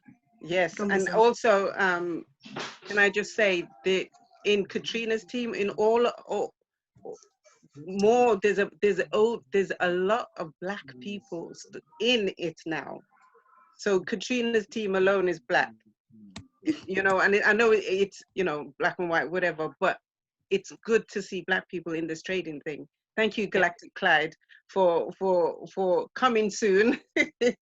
But yeah, it's so, the team is just so high energy, and we all, you know, we was in a meeting last week, and in the meeting we was putting on trades and earning money while we were in a meeting. You know what I mean? It is so much fun when you know how to do it. It's just exciting. I mean, sorry, I don't want to take up the rest of the evening. Oh no, it's okay, sis. Sorry, it really is. I just wanted to make sure, because we've got Daddy Makes Dough in the building. He is going to be performing some poetry for you all. Greetings, Daddy Makes Dough. Good to see you there. So great to have you in the building. So we just want to kind of stick to time so everyone gets a fair chance. But we could talk about this forever, because it's a very important subject. I'm sure we're all soaking it all in. We do need to know how to be financially secure in such precarious times. Local and small businesses have been really suffering. So this is very empowering. So thank you so much, Sister M Queen. Thank you, Sister Katrina. And thank you to the Sister Angela as well for contributing to today's talk. It's been brilliant. I did want to you're welcome, Angela Williams. Hi there. you bigged up Miss I in the comments. Miss I, yeah, you make trading fun. Yeah, they honestly, I've worked to be honest, where I worked for a PR company. I've worked there for 32 years, and in all honesty, with regards to, if you're talking about support as I say, even a line manager, if you look at it organisationally, I've never had, I don't know who's listening, maybe it might be my boss, not at the moment, but organisationally, I've never had that support in nearly the 32 years. I feel safe there. Wow. If we make mistakes, it doesn't matter. We can all come back. People don't mind sharing. If we don't get it, we don't get it. There's someone there to help us. We've got what Katrina's built is a tech team, in the sense that there's people, they just technology-wise, and like she talked about Delroy, in the sense that he was saying this thing isn't working, and just seeing, and that's what we say, beautiful day. We say, oh, we hope you have a beautiful day. This is real. And sometimes, I don't get it, and then I think, he will spend time with me to try and understand it, and a sense of building people, building confidence, building a great team, and people, you just seeing their confidence build, and the jokes that go on, and even sometimes, it's just going on and on and on, and they're trading. When it was trading time, what was it last? We do it on a Tuesday now. We decided that this is what our team and what we've built.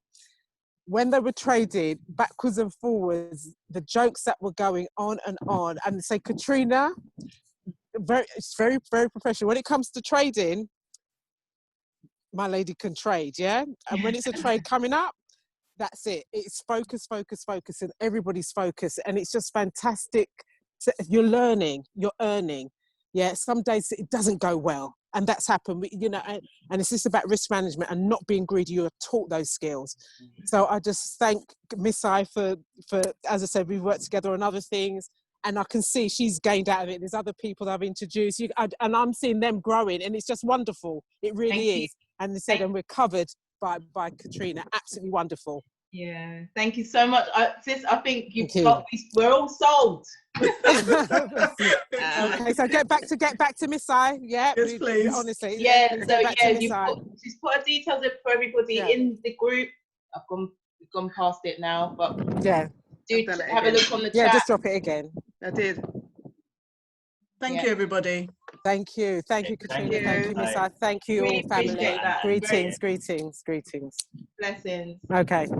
All right. So, are you ready, Daddy Mix? So to give us a little, we've had some high intensive conversations, presentations, going on. We want to cut through with some beautiful art now. Some word, sound, power. So yeah, to introduce Daddy Makes Dough.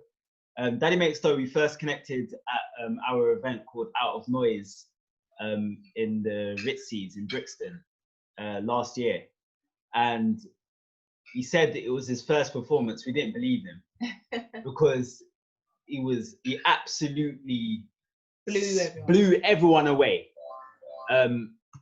He works under the grime genre, but he's basically cleans it up. Like he puts in the spirituality and the knowledge up in the grime, and he utilizes the energy of grime to deliver powerful messages for our people. So without further ado, can we welcome to the Auntie Jean's African Culture Market Zoom stage, Daddy Makes Dough. Love, love, love. Can you hear me? Yes, very well. All right, it's love, man. Yeah, that's a nice intro. Love. Yeah, give thanks for being here, for being surrounded by so much love and education and upliftment, because it's taken a pandemic for myself to come out of the background and say, you know what, I have something to give people, and this is what we're doing on these platforms. So it's very much appreciated. But yeah, like Nat said, I'm a grime MC, and I am on a platform called The Floor. So if you go to thefloor.com, you see Daddy Makes Dough.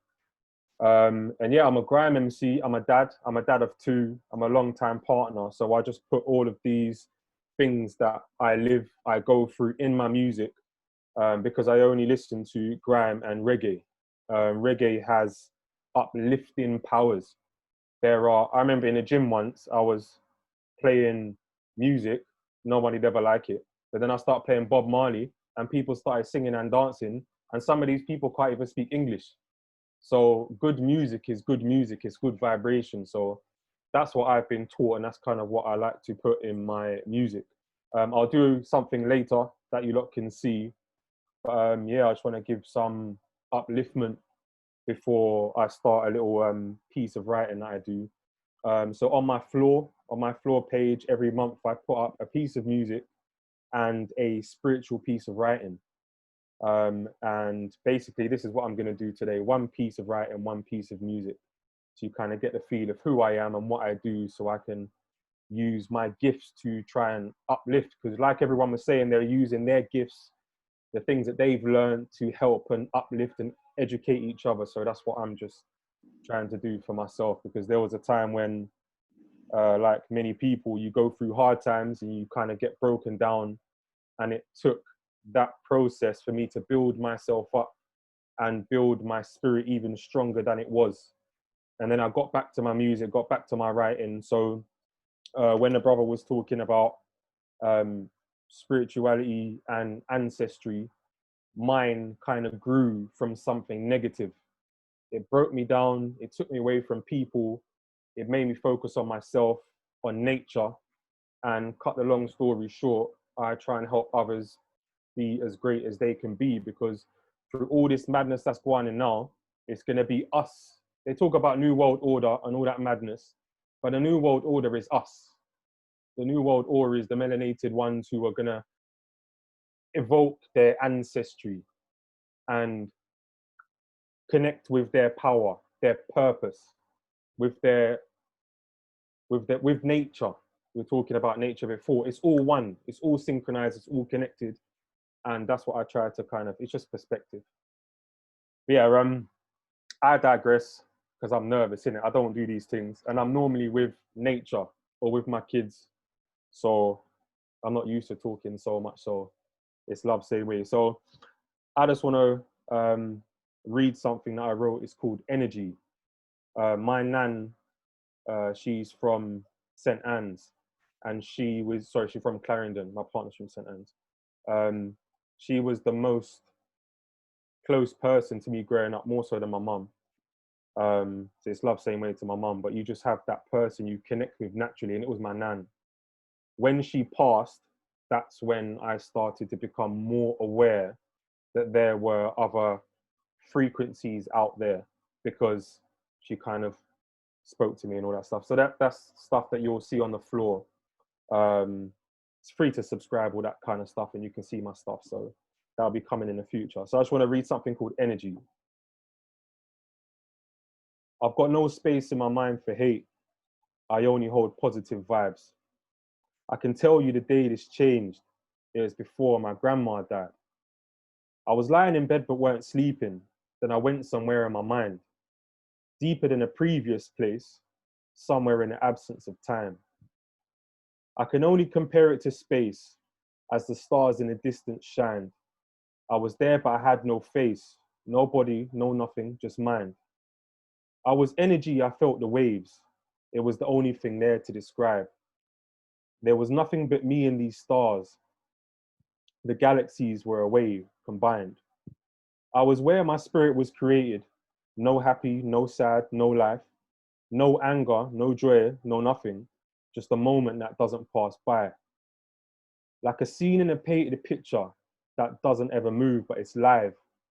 If this is the place that's waiting, then I've yet to feel this much alive.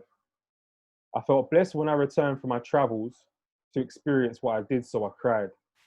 My nan died 3 weeks later, and all I could do was smile. So that's it for now. Love and blessing. Oh, it's beautiful. Thank you. Love. It's really nice. It's really nice. Dillaby?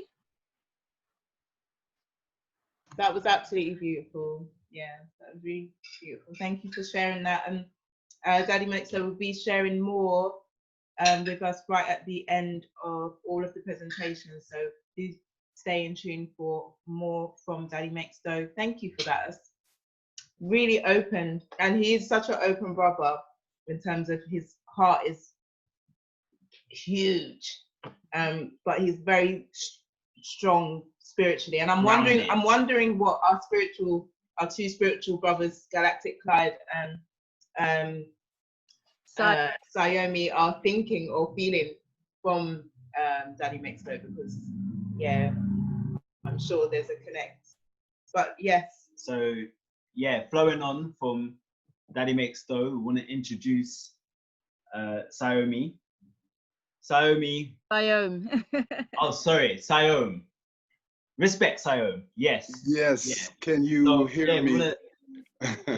Yeah, it's flowing on, I think, perfectly from Daddy Makes Dough. You've got a presentation, I believe, on Know Thyself, Cosmic Laws of Existence. Very powerful. And I feel that's very powerful in terms of when it comes to this material world, this physical world that we're in right now.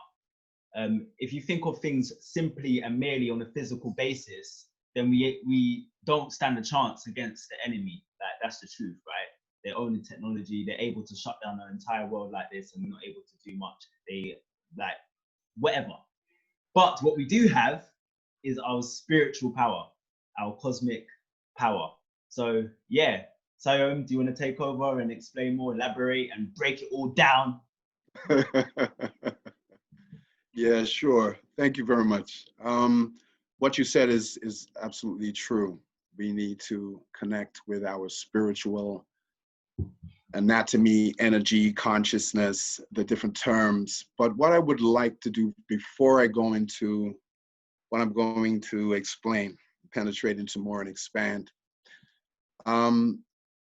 Sister Jean, there was this, would you be able to play that audio? The clip, okay. The clip. Now, this is a clip of Marcus Garvey. He's doing a speech in 1929 there. And he's talking on Know Thyself. And just before you play it, Sister Jean, I just want to give a context to this. Because we have had this term, you know, know thyself. And, you know, when I was growing up, my first connection with Marcus Garvey was dealing with, it was through Rasta, and was dealing with the philosophies of Marcus Garvey, which was spiritual. This is the fundamental drive and source of power that was Marcus Garvey was drawing on. And then afterwards, when you have souls, great souls leave this plane, their essential message gets distorted and digressed into what it wasn't.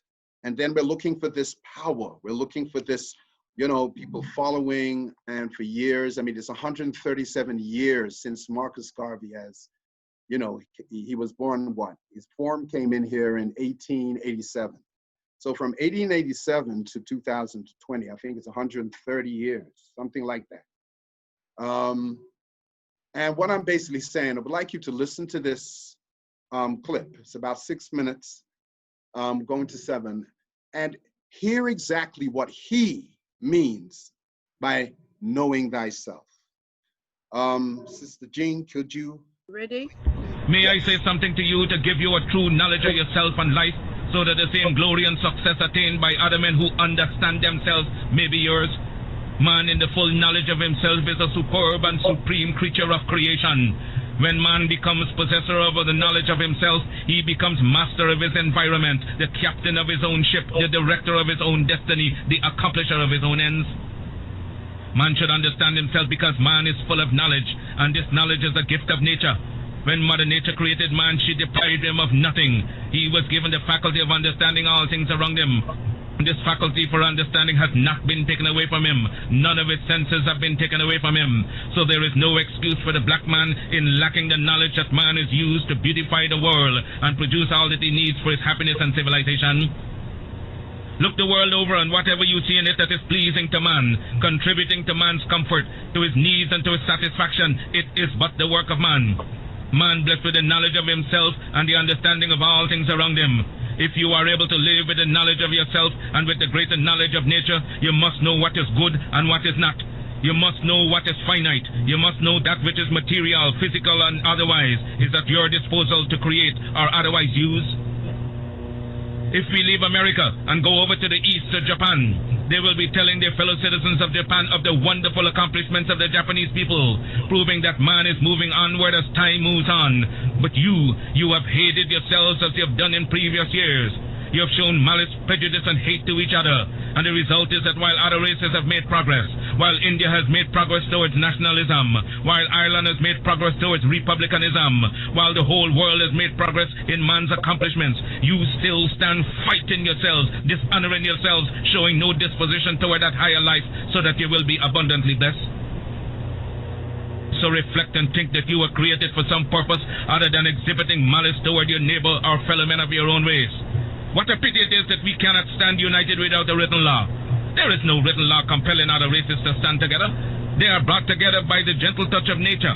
The unwritten law of nature causes them to stand together on all occasions. So wheresoever you find them in the field, that one gentle touch of nature causes them to stand together, if need be, die together. But with the black man, you can preach to him from the pulpits. You lecture from the platforms, from the byways and the hedges. The spirit of cooperation, but he will not cooperate. You talk to him gently, you try talking harshly to him, he still will not cooperate. The result is that he falls prey to those who understand themselves and walk through the world making you their serfs and slaves. You must acquire an understanding of yourselves. Look around you. See the smiling pictures of nature, the beautiful hedges, the wonderful mountains, the wonderful vegetation all around. But because of your disposition to each other, you live in suffering, in want, in penury, and in debt. You lack the gentle touch of nature, love for each other. You hate yourselves. Black men, and what is wrong with you? Why have you no affection for yourselves? Could I hope to see you living among yourselves as the people I've spoken of? Living in charity, love, and in sympathy with each other? It can be done. I wonder if you will adapt that course. Isn't it easier to enjoy prosperity than to live in ignorance and darkness? Why select the worst out of nature? Nature never gave pain, suffering, and death to the world. It was man himself who selected death, pain, and sorrow. I wonder if I cannot inspire you to select between good and evil. Let me impress upon you once again that whatsoever your hardships may be, whatsoever your difficulties in life, they are your own selection. And so if you encourage them, if you husband them and take them to your bosom, they will abide with you. Nature will not take them away from you as Mother Nature did not give them to you. She is not responsible for your sorrows. Mother Nature represents all that is beautiful. She gave you the highest personality in the realm divine. Your sorrows are your own. If you want joy, if you want sunshine, it is before you abundantly in nature. I made a selection of sunshine, the beautiful sunshine. I made a selection to laugh at the moon, to laugh at the stars, and sing with the birds of the forest and of the wilderness, to join in the rhythmic music of the winds that sing from east to west and from north to south. Had I selected sorrow, I would have been dead a long time ago, and been without that which would send me into the presence of the divine, because I would have lived not with the knowledge that is divine. We must acquire the higher knowledge of life. Black men and black women, will you get the knowledge that the white man has that causes him to be leaders and masters in the world? They are not gods with a peculiar source for understanding the world around them. They have only given expression to the knowledge of their humanity and been able to use and conquer all to their satisfaction and glory. And that is why they are always greater than you in every community that you find them. Isn't it strange that wheresoever the white man is found, he takes precedence over you? Why is that so? Answer that for yourselves, black men and black women. Wheresoever you come in contact with the white man, you always have to go down in defeat before him. Whether it be in England, in France, or in America, you always have to go down to the white man, and yet he has 2 eyes, 2 feet, 2 hands, same passions, same senses and feelings as you have. Your feet are not put on opposite sides, now your hands turned around the other way. But it's because you fail to use your will, your knowledge, and your mental faculties to the point where you will enjoy life around you. I'm only here and not in the gutters and in the pond of despair because I use my intelligence. And I swear that no man alive shall ever use his intelligence in understanding the works of nature more than I. I shall rise as high as he ascends. I shall meet him on the same platform of mental equality and fight him till thy kingdom come, because nature created us equal. I want you to make up your mind as I've made up my mind years ago. Make up your mind that you will rise to the knowledge of your soul.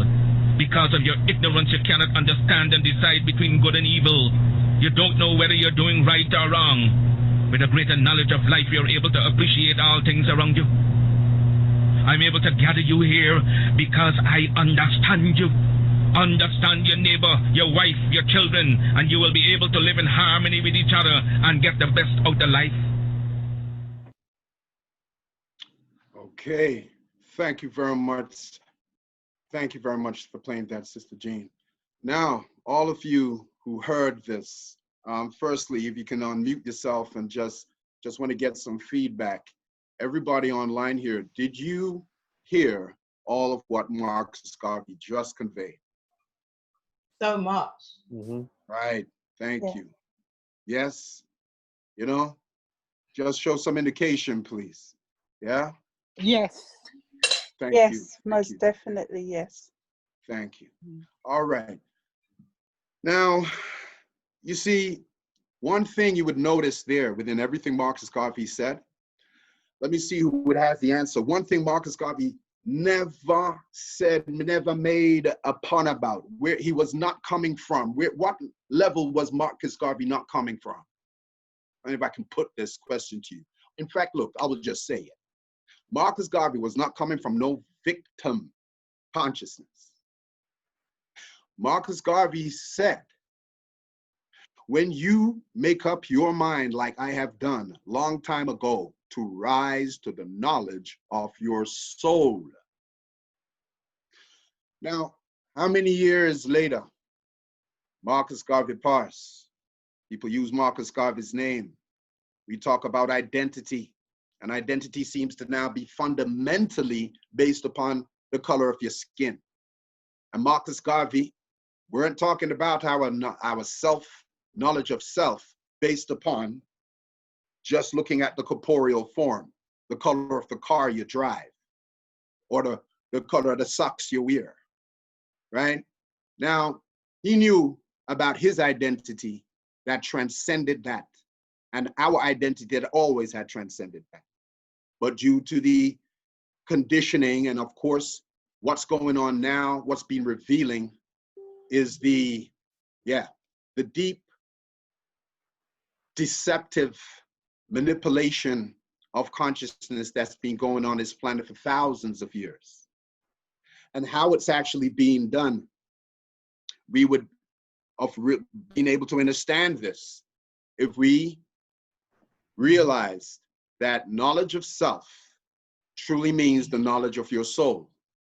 And the origin of ourselves is from the most high, absolute. We as Black folk, we talk about the creator, all different type of terms and names, you know, terminologies. But we're talking about, we have an awareness of a source, the ultimate source of all existence, which we and all life have their origins in.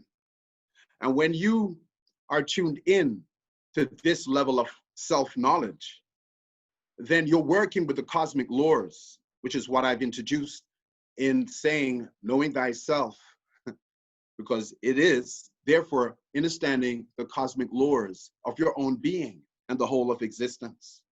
And when we're tuning and are in alignment with that, then what do we select? We will be selecting that which is like a seed.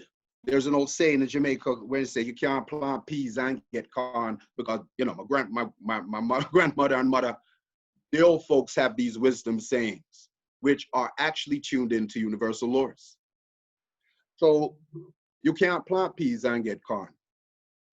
But the thing is, if you have the knowledge of the nature of the seed to select what seed you specifically are selecting and choosing to grow, then you'll always get that which you desire by understanding how to align with the appropriate vibrational frequency that draws to you the visible manifestation of that, all right? Or actualization of that. Now, so Marcus Garvey was talking about knowing yourself as the soul.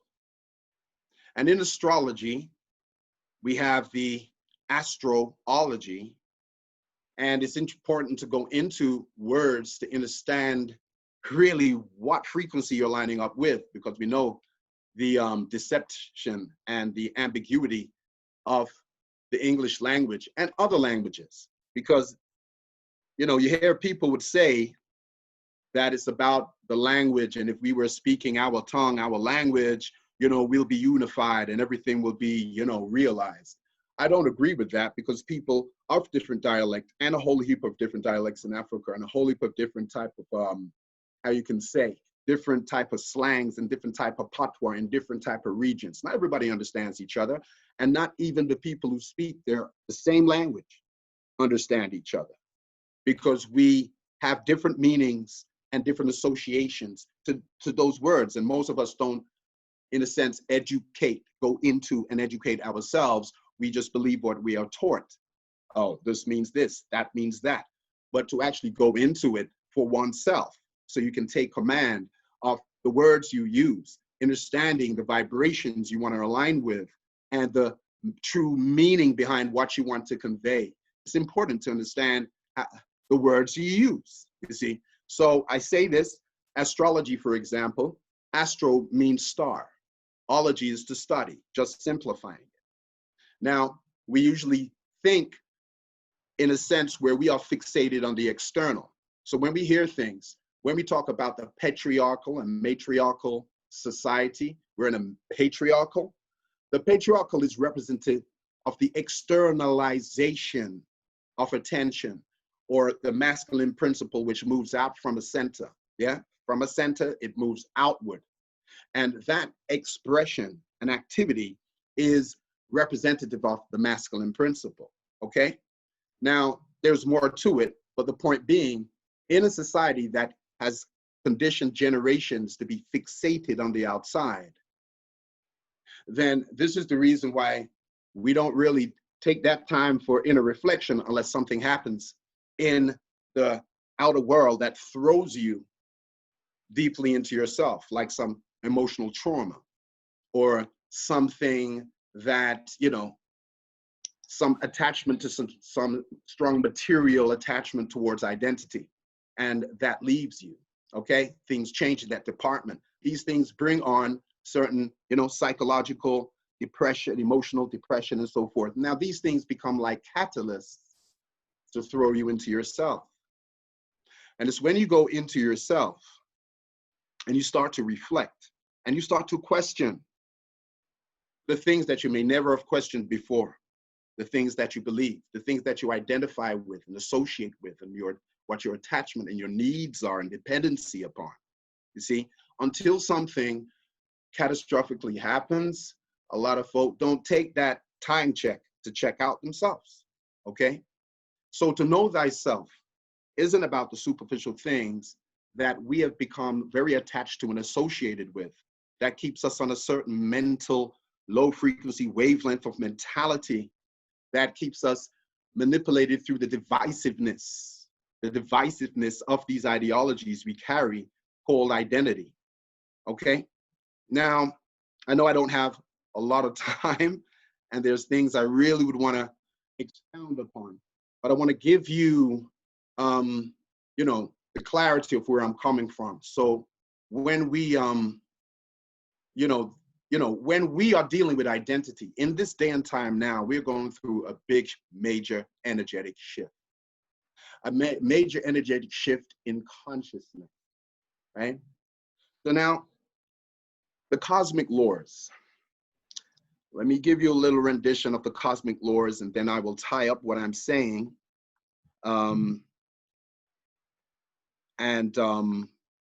type what I'm saying, and yeah, just meet it out and expand it out for you.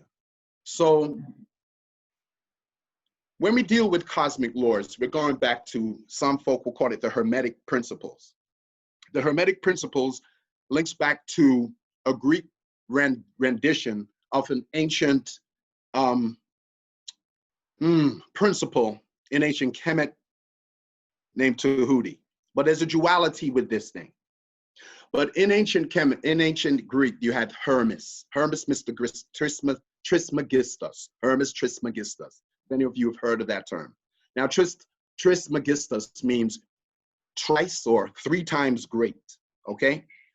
And basically, these principles were about the knowledge of the 3 great planes. You want to say something, Sister Jean?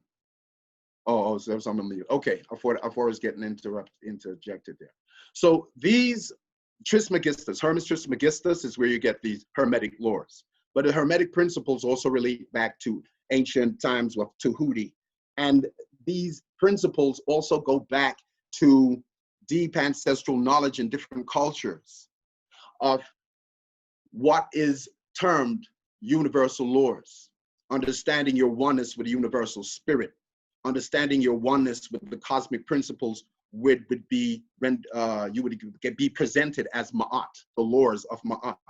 Okay, these principles of divine law and order, showing you that creation and the whole of existence is built upon an orderly, intelligent, creative designer.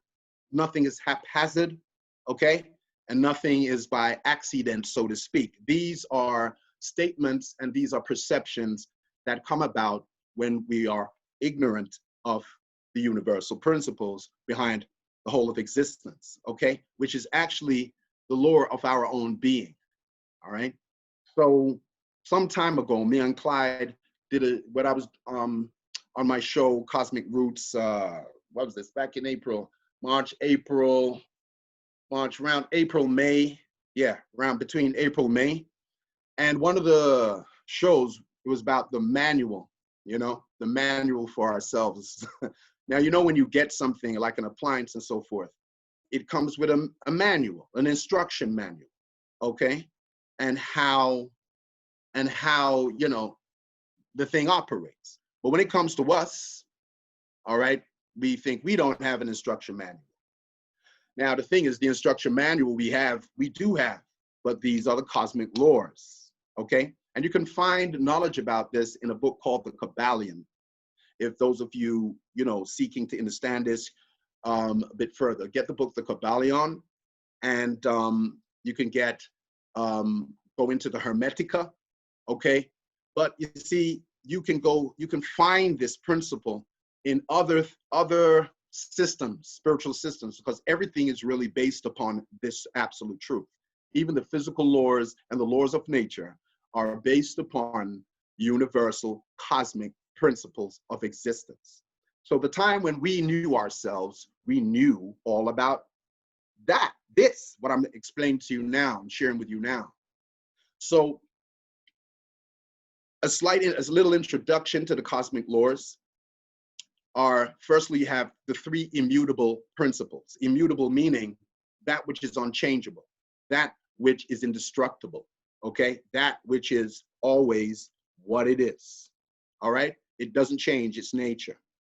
So the three immutable laws are all is consciousness. In the Kabbalion, you will hear all is mentalism. Now, the thing is, mental and your mind is different to consciousness. Mental is an instrument that consciousness uses, okay? So that's a little misleading, because when you get caught up in your mind, this is how you're easily, you can become deceived by your own egoic false identity, okay? But all is consciousness, that's the first principle. Second is all is correspondence. Correspondence, respond is to answer, and co is to cooperate.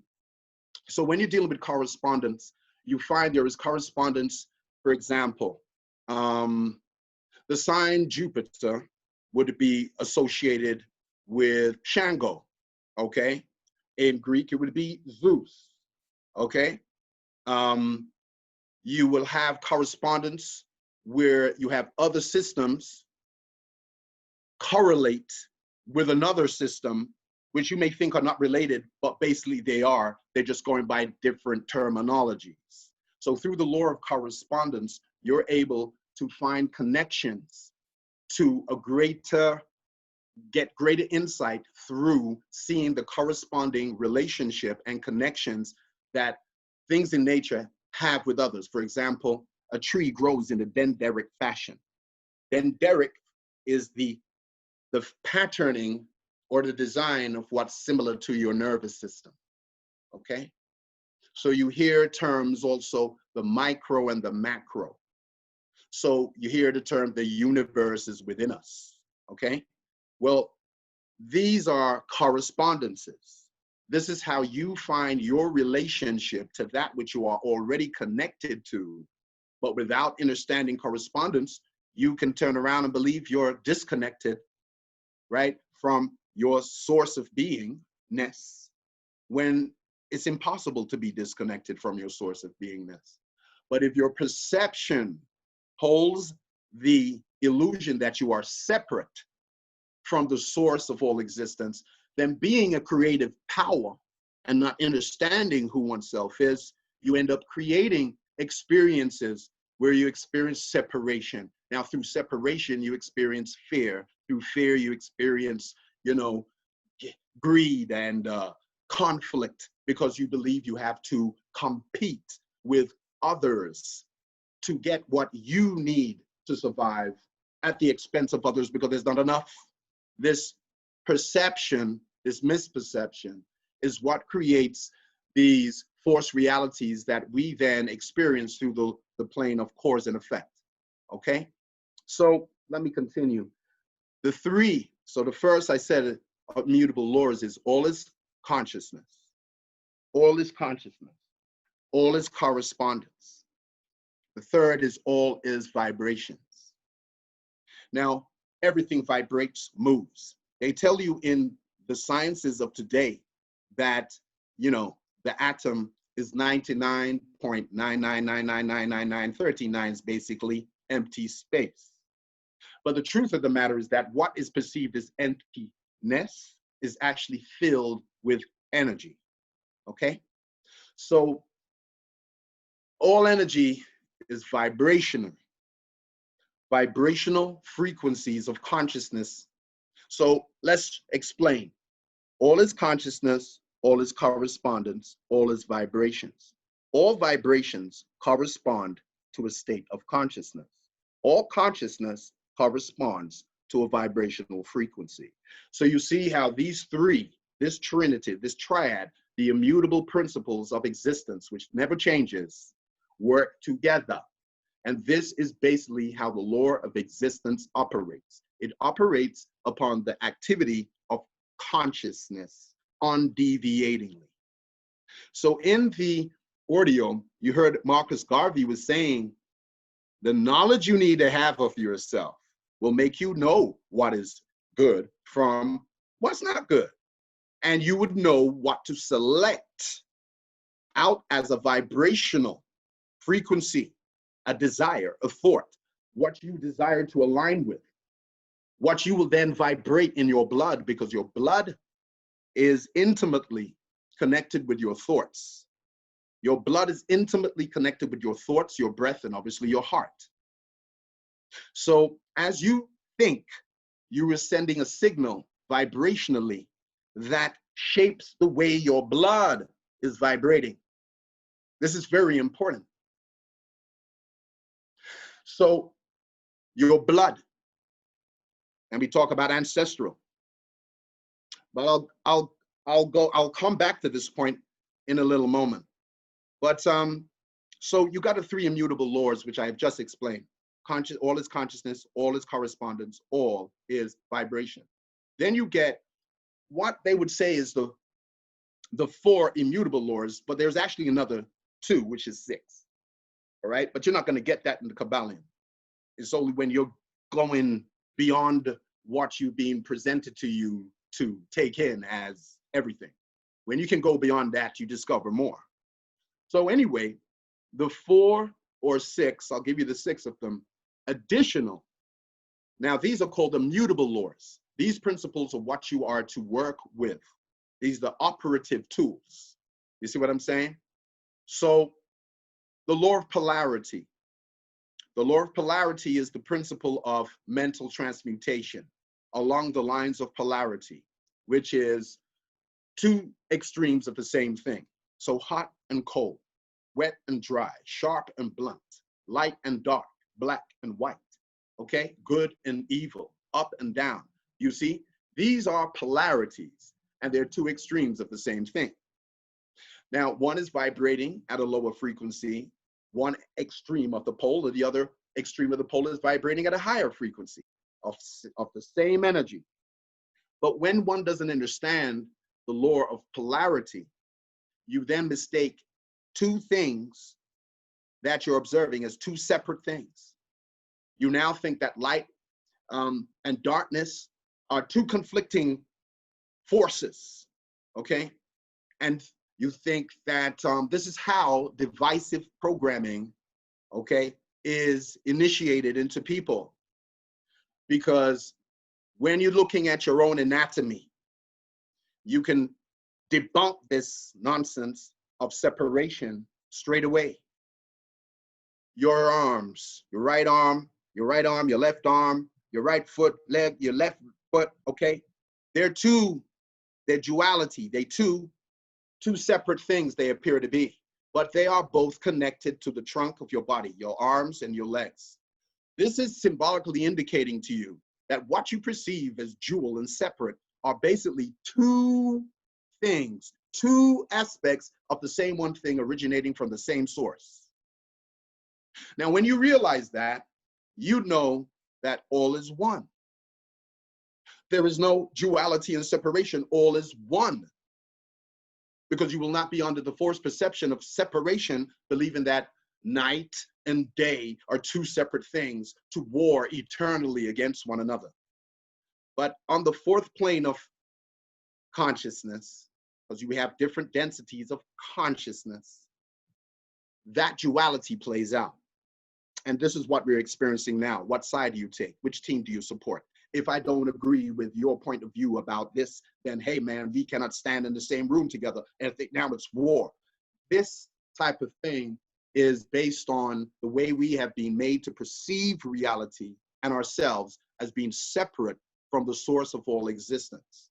So when you perceive yourself as being separate from the source of all existence, you now are operating under what is called the counterfeit identity, the personhood, which constantly needs external recognition and validation and acceptance in order to validate one's existence, okay? And it becomes very focused on just this me, you know?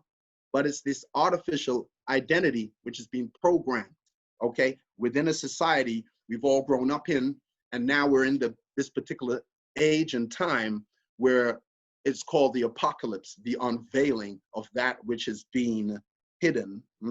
But that which is being hidden has been used to deceive and manipulate, you know, the consciousness of the beings on this planet for thousands of years. And based upon divisiveness, separation, I mean, look, the religion itself. But anyway, I don't want to digress because I want to give you the rest of the principles here. So the law of polarity, so I've just explained that, about two extremes of the same thing. If you don't understand that, you will have continual conflict in yourself. You'll be seeing one part of you is good, the other one is better, and you are in separation within yourself. So now the next principle now is the law of rhythm. Anything that goes to the extreme, if you get polarized to either extreme of anything, you become imbalanced. Now, life, consciousness, intelligence, which people will call the creator or God, only knows balance, only knows harmony. That's why you have systems or anthropomorphic statues representing states of consciousness, ideologies or principles that you tune into yourself with, okay? It's not idolizing the statue, it's understanding the idea that it's conveying and referring and relating to you. So Ma'at is order, balance, equanimity or equilibrium, okay? And the feather is what you would call perpendicular, upright, okay? And you're dealing with light, okay? Because a feather and the granules that make up the feather is very sensitive to be able to refract light, okay? Birds' feathers. So from the sun. So you're dealing with order, you're dealing with harmony and balance. That is the nature of life. Somebody into, okay. So this is the order and this is the nature of life, harmony. So when anything goes to either extreme, okay, if you get too hot, my gosh, you got to come back to the cooler in order to readdress the balance, okay? So nature and life only knows balance and harmony. If you go into extreme right or left, you create imbalance, and therefore the principle of rhythm will come to readdress the imbalance. So it's like a pendulum. When the pendulum swing goes to the extreme right, eventually there's nowhere else it can go, and it's going to come swinging back to the extreme left. It's going to equal the measure of the extreme imbalance that you were in to swing back to the other side until it continues swinging until it finds its balance again. Okay, so that's the law of rhythm, and that principle plays out in everything. Okay, now you got the principle. Now the third of the mutable laws is causation. Okay, the principle of causation. You have no cause without an effect, and you have no effect without a cause. So based upon the law of causation, none of us are immune from the consequences of that principle. Okay, if you put your hand in fire, it will burn it. See, simplifying what I'm saying. Cause and effect. Okay, now this goes deeper to understanding your thoughts that you entertain, because I said all is vibrations. So therefore, thoughts are vibrations, feelings are vibrations, emotions, which is called emotions based upon energy. Yeah, your energy in motion, energy body, you have that. Okay, this is how your soul evolves and experiences itself through creation. Okay, so that's the law of rhythm. I mean, that's the law of causation, cause and effect. Okay, you cannot plant peas to get corn. You have to, align with the correct frequency or the number that you want to dial out to get, in touch with who you want to tune into. Now, then you have the law of gender. And this is about, again, the law of generation, because gender, masculine and feminine, electric, magnetic. You see what I mean? Light, dark.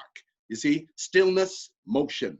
These are the centrifugal forces. These are the masculine and feminine principle, which is in all of existence. This transcends personality, because when this gets distorted through the egoic mindset, then we're going to say, oh, look, that duality now, separation, oh, the masculine and the feminine is greater than the masculine, and the masculine is all of this and that, distorted, all of that.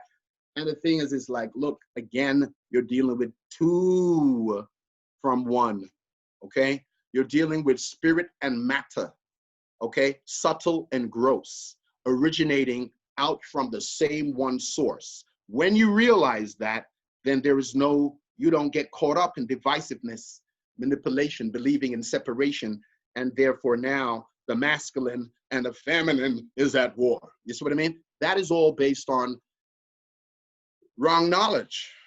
That's all based on complete misunderstanding.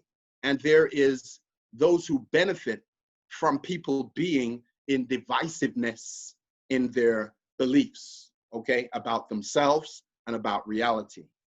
Everything that we walk around, even calling ourselves Black, right? And when you come to your own people to try to bring a greater truth, look what Marcus Garvey had to deal with. I mean, 30 odd years later, many folks still don't get that know thyself means to know that you are a child of the infinite supreme source of all existence, and that the soul is you, and this vehicle is your car. But that's why they call it incarnation. Car, incarnation. Nation is birth.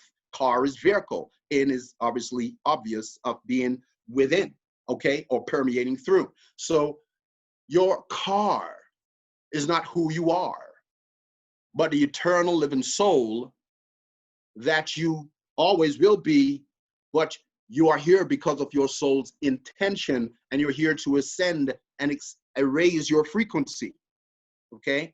So that's the law of gender, simplifying it, masculine, feminine, connects for generation. The masculine has its own unique creative expression, and the feminine has her own unique creative expression and power, and they both complement, you see, because they originate from the same one source, okay, which is existence itself. So then we have the other extension that you may not find in the Kabbalion, which is the law of growth and the principle of breath. Okay, the nature of life is growth. Nature of life is growth. And all things breathe. And I'll just simplify it there rather than expound on those other two. So these are the principles where we talk about cosmic laws, which open up and interconnect with all the other facets of existence and creation. And creation is basically life creates. Creation is to produce, okay? So my talk today was to emphasize something very much, because if we don't understand this, we will be holding ourselves in lower frequency by identifying with what is not ourselves and giving energy to the dark codes of the dark cabal, or what is known as the Illuminati, the deep state. You know, people get afraid of these terminologies. Don't speak that, you know. Some people have all these different ideas and views, but you got to also understand that things are also happening within astrological timing. Now, 1 second, I'm gonna switch my light on because it's like, yeah. Yeah, I was just gonna say, we're losing you. Okay. Can you all see me now? Yeah, woo! Illumination. Exactly. All right. So how much do I have for time? Because I would like to. Well, yes, I mean, you've got 10 minutes, but you know, I want to give people a chance to do some questions, because yeah, that's what I would like as well. Yeah, so we could do 5 more minutes and then have 5 minutes of questions, or we okay, let me go straight to questions now. It's really up to you. All right, let me just clarify something before we go into questions, right? Today is the 5th of June, and what I'm talking about is quite broad, so I'm trying to condense it. But I want to also integrate it with astrology, because we're in the 5th of June, and around 5 a.m., around that time, we have had the solar eclipse, okay? Now, the solar eclipse, 13 degrees, the sun in Cancer, with the moon at 13 degrees in Capricorn, right? Now, this is what you call an opposition, right? Now, this opposition is like a struggle, you know, where you have to find balance, all right? Now, with this, we have a stellium in Capricorn, which is, we got Jupiter, we have Pluto, we have Saturn. This stellium is in Capricorn, and we have Mars. We have Mars, and we have Chiron in Aries. Now, the reason why I'm saying this is because Mars in Aries right now, conjuncted with Chiron, is creating a square, a tension, a square between Mercury and the sun and Mercury in Cancer, and the moon and the stellium there with Jupiter, Pluto, and Saturn in Capricorn. So the reason I'm emphasizing this, and then I'll go into questions, is because there is a new, Mars represents the self, okay? It represents, and Aries represents, hang on, let me just hit my notes, because I said, let me write some notes here so I won't kind of go off too far and just get straight to the point on what I want to say about this. You see, Mars is the consciousness embodiment of Pluto. Pluto is the higher frequency of Mars, okay? So the high vibrations, Pluto, which is the dense, Mars is the denser energy, excuse me. Mars is the denser energy of Pluto, okay? And what I'm saying here is this: in Aries, you gotta, what's happening here now is that you gotta tune into who you is. This whole thing about healing and feeling, the healing or the healing feelings, your sense of identity, your sense of self, how you want to assert yourself. Right now, there could be this big tension where anger is gonna come forth, and with a lot of what is going on in this time we're in now, many people don't necessarily know how to manage themselves. and how to deal with what's coming up for them. But with the retrogrades, we've got all these planets in retrogrades. Jupiter, Pluto, Mercury is kind of getting ready to go stationary to go direct again. But we've got Jupiter, Pluto, Saturn, we got Neptune, we got Venus, we got these planets going retrograde. When planets are going retrograde, big like these ones, it's saying you need to take stock on a personal, individual level to what beliefs you are carrying inside of yourself that cannot be moved in forward with the new cycle, okay? Of the way your emotional body and your energy fields needs to be cleared out of all the lower toxic vibrations that what you're seeing in the establishment today of this draining the swamp. It also, in the collective, you got to understand this is what's taking place on the individual, okay? And you need to clear your energy fields from all of this fear and separative beliefs that we've taken on as dark codes, because we're in a time now where the frequencies are heading high and we are ascending our body. You're feeling the energies moving through your body. They're more quite uncomfortable, but these are ascension symbols or symptoms. And what I mean by ascension is that when your vibrational frequency starts to go higher, that's what you call ascension. And then now with that ascension, your consciousness is expanding, okay? But it cannot expand. It's going to be expanding through the density of the lower frequencies, belief systems you're carrying, the false identities that we have been caught up in, okay, through infiltration within all of the movements. I'm just sitting real with that. Marcus Garvey was infiltrated by his own folks, but working for what? The deep state that we can now open up a mouth and identify. You see what I mean? But we need to take responsibility and accountability of how we are generating the vibrational frequencies in our blood due to what we choose to align with as in thought. So there's a lot of old things we need to let go of. There's a lot of old divisive stories that if we carry them inside our blood, then you're vibrating that out into the atmosphere. And now you want justice, you have to be in alignment with the vibration of justice. But if you're gonna march and, oh, I want justice, but you run in with divisiveness inside of you because you haven't healed out what you need, what's coming up to be processed. So you're carrying the past and manifesting it in the present when you don't want that anymore. We are the ancestors in the sense that we right now can make better choices than those before us. And what I'm saying is this, simplifying it, we can choose to wake up to our true self-identity as the soul and our oneness with the source of all existence, which is not Pasha. And what it is that you have the choice to align with the love vibrational frequency of life, which is unity consciousness. I express to you that that duality is an illusion, but it's about the principle of polarity. Two extremes are the same thing.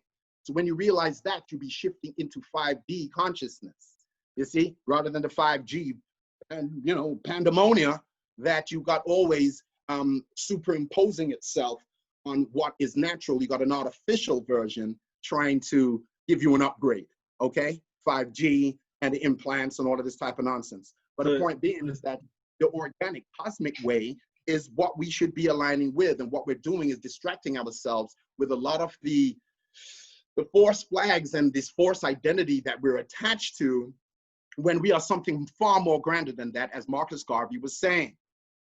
So I will pause that and I will open it for questions. Wow. Very powerful. Yeah, so we've got 3 minutes left. Okay.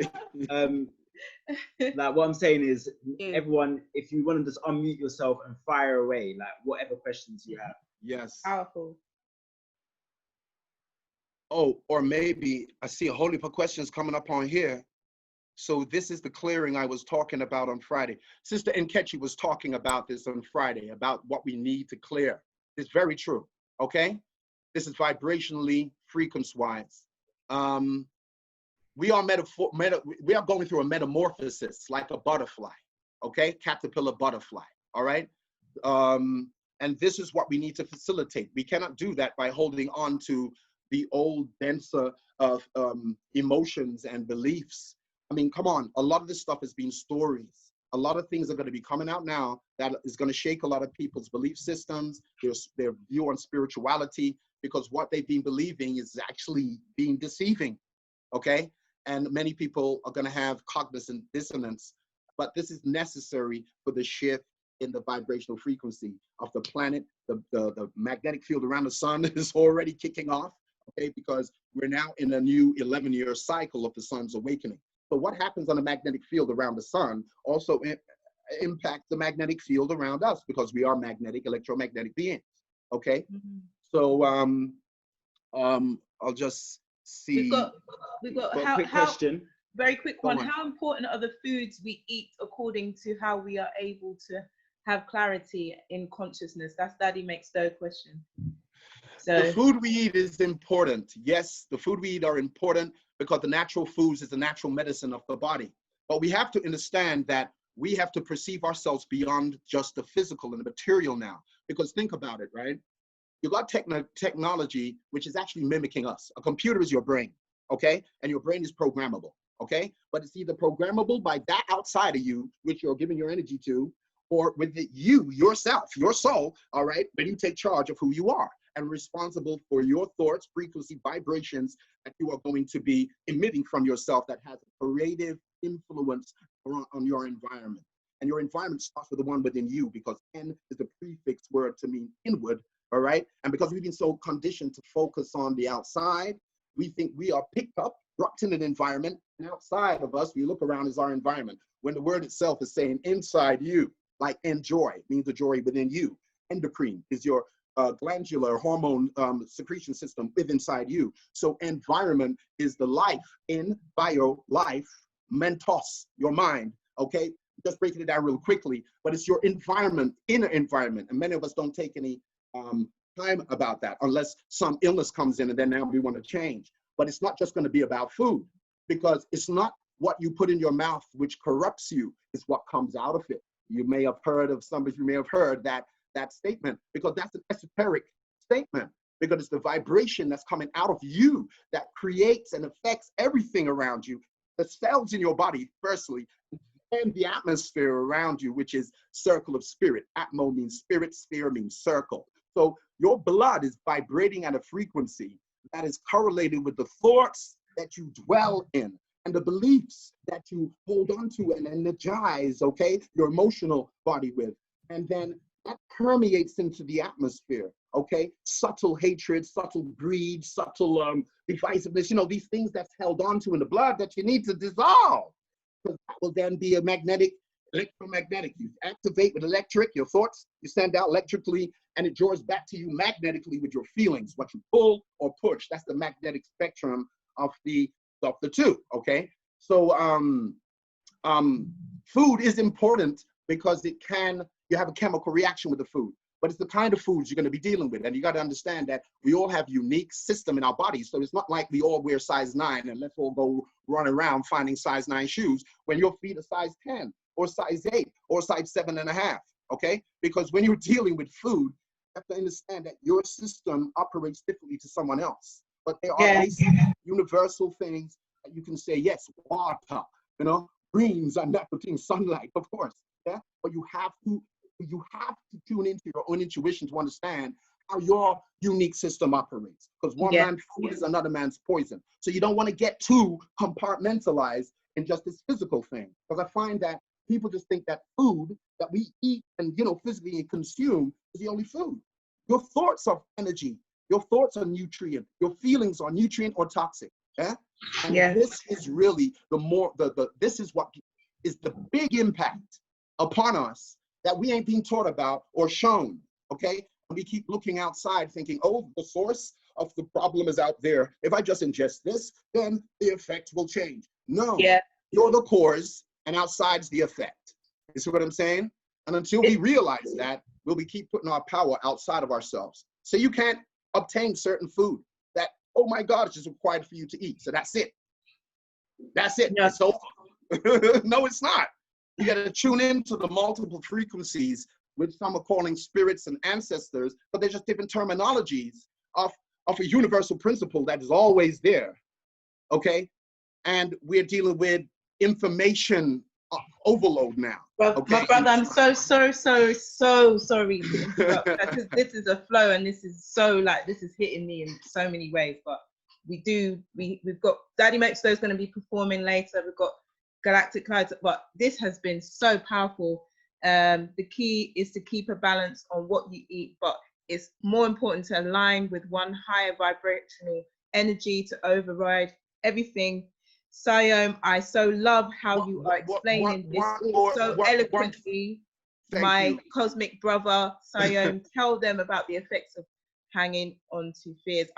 We can't do that right now. I'm so I'll sorry.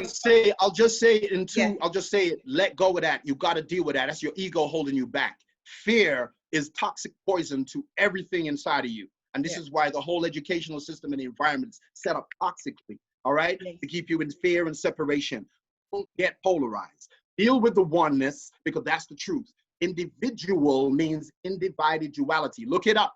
You are an individual. You're an inseparable duality. You have to begin to perceive yourself as one whole, perfect, complete. That gets all messed up in people's ideas and interpretation as well, right? But you need to understand that you are an indivisible duality. You are already a whole unified being.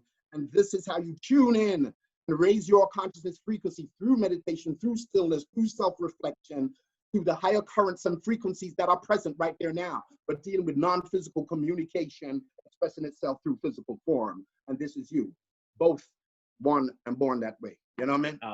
Okay. Big up, brothers. That was just brilliant. Brilliant.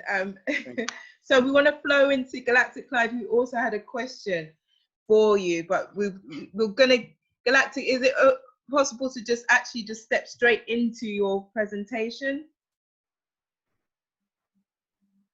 Clyde's on pause at the moment. Yes, it is. It is. I'm ready. It's ready to go. Okay. Thank you so much, brothers.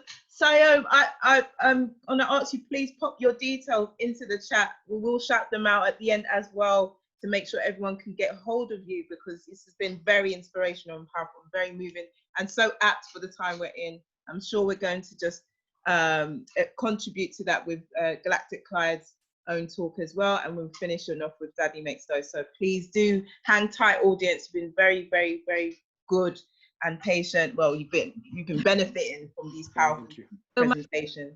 Thank you. Auntie Jeans. All right. Okay. Yeah. Go ahead, Galactic Clyde. Thank you. Okay. Thanks very much, Siayome, and for your talk. I thank Sister Queen, Chief Montana, and Daddy. How you say? Makes Dough. Yeah. Very lovely. All right. So today I'm going to be talking about the galactic spin. Everybody heard the term galactic spin, galactic spin, galactic spin. So let's talk about the galactic spin. So let me put up, let me see. Can I share my screen here, Auntie Jean? Yes, let me see if I could share my screen. Just check. Yeah. I just wanted to share this. Second. Okay. Yeah, let's see if it's gonna work. Let's see. It says Zoom buddy. Is it there? No, I can't see anything just yet. It says send to. Where do I send it to? Have you got a share screen on your phone? Yeah, it shows share screen, but it's not saying. It just tells me send to new channel. I think I need. Okay. Channel name. It's asking for channel name. I don't know about channel name. Okay. I'm gonna send them to you, Auntie Jean, while I'm talking, if you don't mind. I think, yeah. Okay, let's move on. Galactic Clyde here, and I'll be talking about the galactic spin. Now, what is the galactic spin? How does that work? All right, the galactic spin. The galactic spin is a cycle, many cycles, you know, and I'm talking on the personal level in connection to what Brother Siayome was saying and Chief Montana, just connecting it, you know, we're connecting ourselves together in that sense. Auntie Jean, I send you the information. I don't know what you can do with it. Busy. Okay? All right. All right. Yeah, cool. Okay. If I ask everybody to prove that they are the sons and daughters of God, that's a very interesting thing. We have many different, people would say many different things. So we'll talk about some proof here. So what is the galactic spin? A galactic spin is a cycle in time, yeah? From the beginning of time to the ending of time. However, time does not begin nor end. I will pause for a second there. Just to repeat myself, time does not begin nor end. However, time can be measured, and is the measurement of time we consider beginning and ending, yes? Like as unto ourselves, we have no beginning and no ending. Yet still, fate will have it that we can be measured in time as a beginning and an ending date in time. It may seem like I am dangling the carrot here, though some may not see the carrot, yeah? Well, let's dive into what I would like to impart. We all come into this world with many, many spins, and we're going to talk about some of these spins, both physical and spiritual. When we were born, we come into spring. We spring forth from our mother's womb, spring into life. Our head is the representation of spring. I pause again, because some people come feet first, anticipating what some people are going to say, yeah? Yes, it's true. Some people come here feet first, which also is another message. And some people come here by cesarean section, you know, that as well. That's our business. We decide how we want to come, yeah? It's our decision in that sense. So let's talk about it. Cycles, many, many cycles. The cycles between our physical form, our body.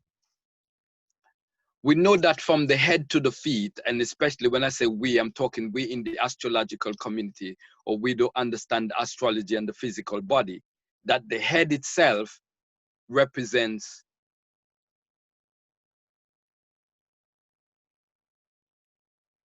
the physical form in terms of spring. Yes? The head represents spring.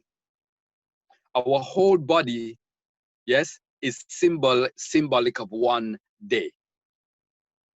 But it's also symbolic of a year.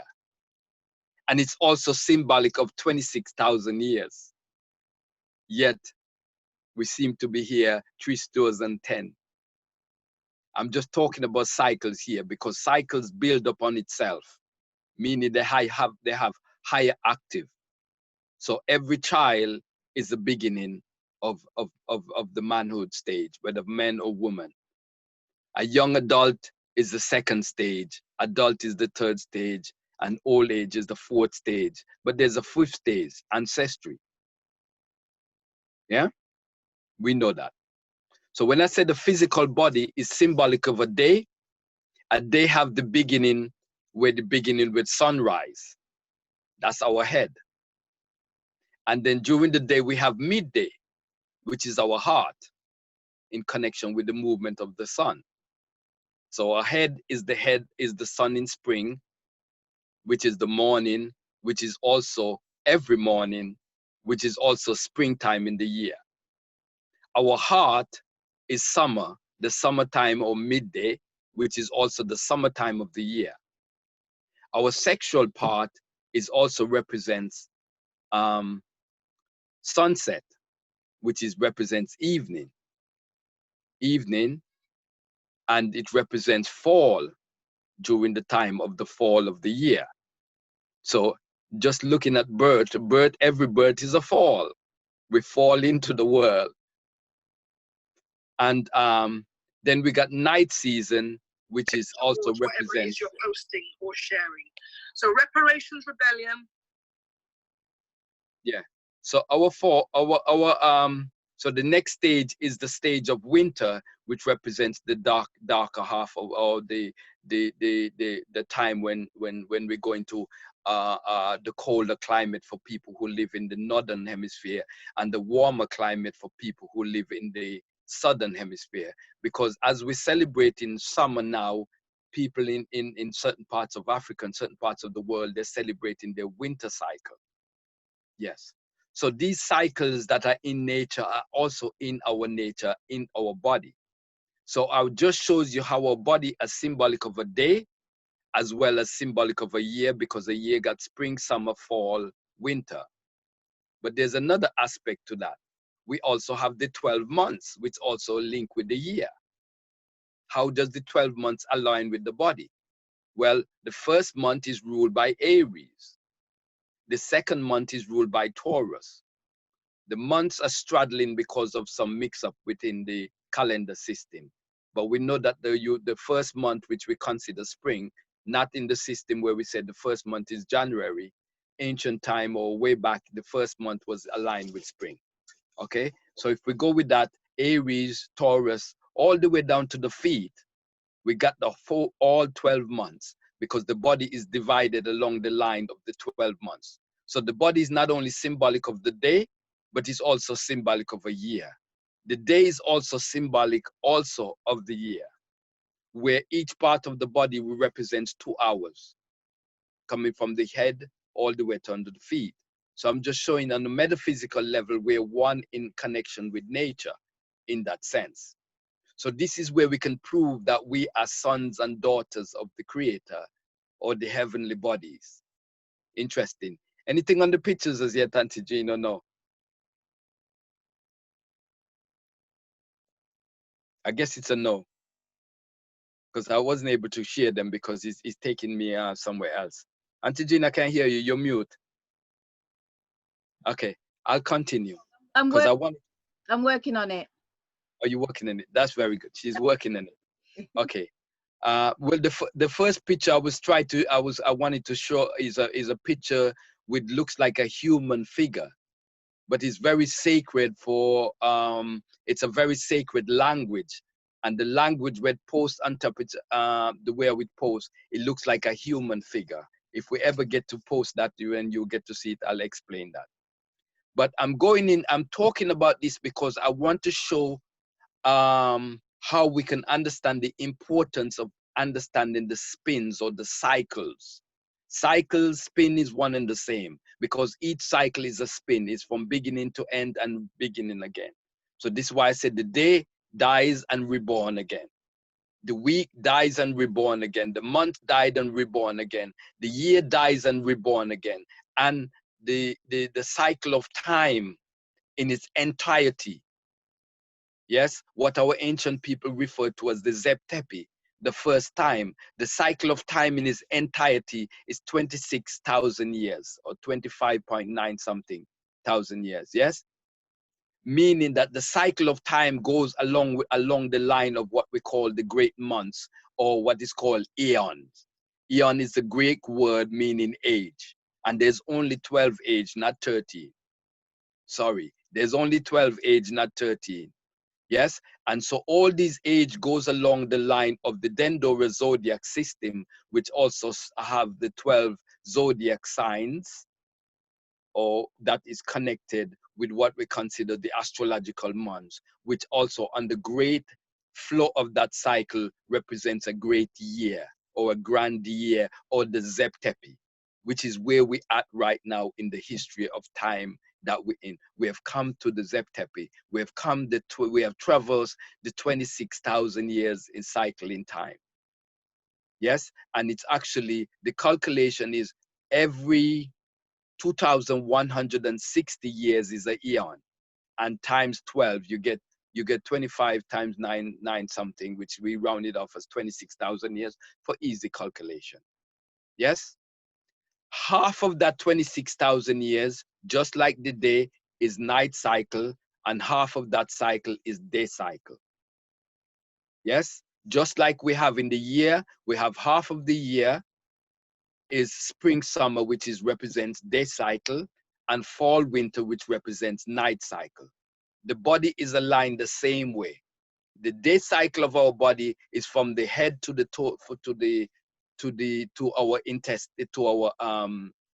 intestine represents the day cycle, and then from our intestine all the way to our feet represents the night cycle. The bridge between there is day and night. So we can allocate, where we can look at the day and night cycle within the body. Yes, so that's why when we talk about being in the gutter, we're talking about the lower nature of man. Sometimes we make this as a joke, but we're talking about the lower nature. Then you got your higher nature, where your chakra systems begins from the root chakra all the way up to the crown chakra. yes, which is our power. Now that is another cycle itself, the chakra system, which is we got 7 major chakra, which also align with the 7 days of the week and align with all the planets, you know. And one of the pictures I was going to show is a Jewish Kanara, which is actually the 7 candlestick, which is also represents the Kwanzaa candlestick we have also, which also represents the chakra system, which also represents the 7 main planets that we have, going starting from Aries all the way to Saturn. Yes, or we could say Sunday the sun, Monday the moon, Tuesday Mars, Wednesday Mercury, Thursday Jupiter, Friday Venus, Saturday Saturn. Yes, and then the other planets that we know in terms of planets, those are higher active. So when we talk about planets such as Uranus is a higher active of Mercury, Pluto is a higher active of Mars, and Neptune is a higher active of Venus.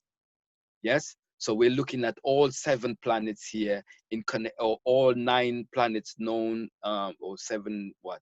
All the planets in connection with the cycles of the week. Yes, so there's lots of ways of systems that are there, which I call the galactic spin or different spin. What makes it a galactic spin, or why I call it the galactic spin? Because I've used also another system, which is the Mayan, which I might be able to go into a little bit tonight. I don't know if we have time. We'll see how that goes. But what I wanted to say now, let's look at the calendar system that we have. On the calendar system is your date of birth. There's nobody born outside what we consider as the calendar system that we're using today. We're born on one of those days, one of those weeks, one of those months. Nobody born outside of that. Now, what I want you to understand, that the date that you're born is a very significant date, because that's your arrival on the earth plane, on the physical form.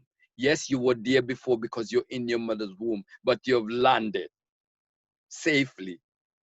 Well, maybe for some people, leave that alone. Anyway, because some people have to go through some very, maybe cesarean and trauma and things like that. But you landed. And so that day is very significant because it's connected with some forces out there, some planets and things like that. So we can just look at that day and say that day is significant to you. But now there's another way you can use the calendar to understand more about yourself. Because from that day you were born, when you go 1 year spin, one spin, it means you're completed the year. You're 1 year old. Yes? So when you come back, when you make that full spin, that day you were born, when you come back to that spin is the next day would be your, what they call your progress to the next day. And you progress to the next day. Every year you move 1 day in the sense of the calendar. So if you take your date of birth and you add your age on the calendar by counting, say for instance, you're born the 1st of July, yes, and you're 10 years old, then you've gone 10 spin in the cycle of a year, 10 years. Yes, so you could go July 10th as your marker for the cycle that you're in for that time you're in. And you can do that with whatever age. If you're 100-year-old, then you go from the date of birth and count 100 days on the calendar, and wherever you drop, that's where you are. That's the angel, that's the area of life that you're dealing with. Whatever the date is, it's a very significant date to you. For you, it connects with the planet, it connects with maybe a different sun sign, because you may be born under one sun sign and you move from that sun sign by what we call in astrology progress. So you have many spins. So we call those spins, each spin we call a birth date. So you're 5 years old, you makes 5 spin. You're 10 years, you did 10 spin. You're 100, you did 100 spin. Wow, you did well, and you're still here. Yeah? So these are different spins that we have. A month is a spin, a day is a spin, but we only count our birthday by the movement of the sun. That's actually your birthday. We don't connect the moon. But because if you connect your birthday by the moon, you'll be much, much more older. Yes, because the moon is the fastest moving planet, and it's actually it comes back to its position every 28 days. So therefore, if you have to add those 28 days return of the moon as your new birthday, or when the moon returned to where it was when you were born, you'll be much older in the terms of number frequency than you are. So then you hear people say, the ancient people were sun worshipper. And for a guy like me, or for most astrologers who understand what's happening there, what has happened, we laugh. Because sun worship, or what they consider sun worship, hasn't stopped in the sense, because some people talk about Jesus Christus or Jesus Christ. Well, he is the S-U-N or S-O-N of God, and still is S-U-N. It's taken from the ancient story of the S-U-N. So the S-O-N story that you're reading about the Bible is taken from the S-U-N story. And I had a picture to show King David praying to the sun, but that picture is logged somewhere in one of the files Auntie Jean is trying to load. I wanted to show you, and it's taken from a book here that I have, and Signa and Fry. You may want to get this book or look at this book. He got a lot of pictorial stuff to show the whole connection. Sorry? 4 of the pictures sorted, because there's 4 pictures that you sent me, yeah? Okay. Yeah, let's start with the first one where it looked like a human body. All right, bear with me. Okay, I'll bear with you. Okay. This one? Human body. No, the other one that looks like a drawing of it, the top one. That's the one. If everybody can see this, what you have here, I don't know why he's not showing the whole picture, but what you have there is actually a image of the human body. But guess what? It's a language. It's a Hebrew language. It's Hebrew letters. And you guess what it says? Yad-He, Vad-He, which is Jehovah. And what you're looking at is the human body. Okay? I'll leave that alone. Okay. We go to the next one, which is the Kanara, which is the candlestick. If you click on the next one, that's the candlestick. That's the 3 and 3, 6 and 1, 7 candlesticks, which is symbolic of the candlestick in the heavens, which we call the planets. 7 planets, which rules the 7 days of the week, from Sunday to Saturday. And it's also the chakra system within the body. Yes, that's what we're looking at here. So hello, yes. So actually, that is actually when you join the above. If you put another candle, if you put another Kanara on top there, you got a full circle, which is dealing with the circuits of the planets, the cycle, the spin. Yes, the heavenly spin, the galactic spin. Next picture. Which one? This one? Yes, yes. So this is showing you the human body here, and you're showing you below is the night cycle and above is the day cycle. It's actually show you the darker image there, and it shows you where it cross over, or you show you under the sea and the land, above ground and underground in that sense. So we are both night and day. We are both heaven and earth in that sense. Yes. And the next image is King David. So this is an image where you show King. You're muted. Sorry about that. Big fingers. Sorry. Anyway, this is an image showing you King David praying to the sun. And let me just tell you what he said, what he actually said. This is taken from Psalms. Yes. It's actually Psalms 63, verse 7. Because thou hast been my help, therefore in the shadows of thy wings I will rejoice. So he showed the sun as a wing disk of the ancient Egyptian, and he said, under the shadows of the wing disk of the sun, he will rejoice. So what we're dealing here, when they're telling us about the ancient worship the sun, it never ceased to amaze us to understand that the sun never ceased to be a symbol of adoration and worship and praise, because without the sun, we wouldn't even have nothing to eat down here. We wouldn't even be here. And so it's important to understand the role that the sun plays here, the S-U-N of God, the Son of God. Very important. So when they tell you the ancient worship the sun, just says, well, it's still going on in terms of modern society in coded form. Hello. Anyway, how much time do we have with this? Yeah. So what I'm saying is that these spins that are very important, and if you understand how to count on the calendar where you at from where you were born and know where you land, what that significant is, it'd be very much better. You have a better understanding of your life because you're making changes every year. Is a different spin, is a different person being born. It's like a rebirth. That's why we call it birthday. So every year is the rebirth of the sun. You're reborn and you're reborn, and it's a different cycle each year. But however, they didn't want us to study astrology. Astrology means the word of the stars, what the heavens are saying, what the heavens are saying in connection to us. They didn't want us to know that. So therefore, they locked us down with the SON teaching, which is also the SUN. I just showed you earlier where the sun is. The sun at morning is your head. The sun at midday is your heart, and the setting sun is our sexual parts. And this is the sun of resurrection or erection. I'll leave it there. It just shows you that all these galactic or all these spins, you see, 2020 galactic spins or 2020 spins are just different cycles. So now we just look at, we're talking about the cycles. I don't even bring in now the cycles of the movement of the planet. Yeah, we can talk about that, but let's talk about the word planet. The word planet is coming from the Greek language, means star that moves.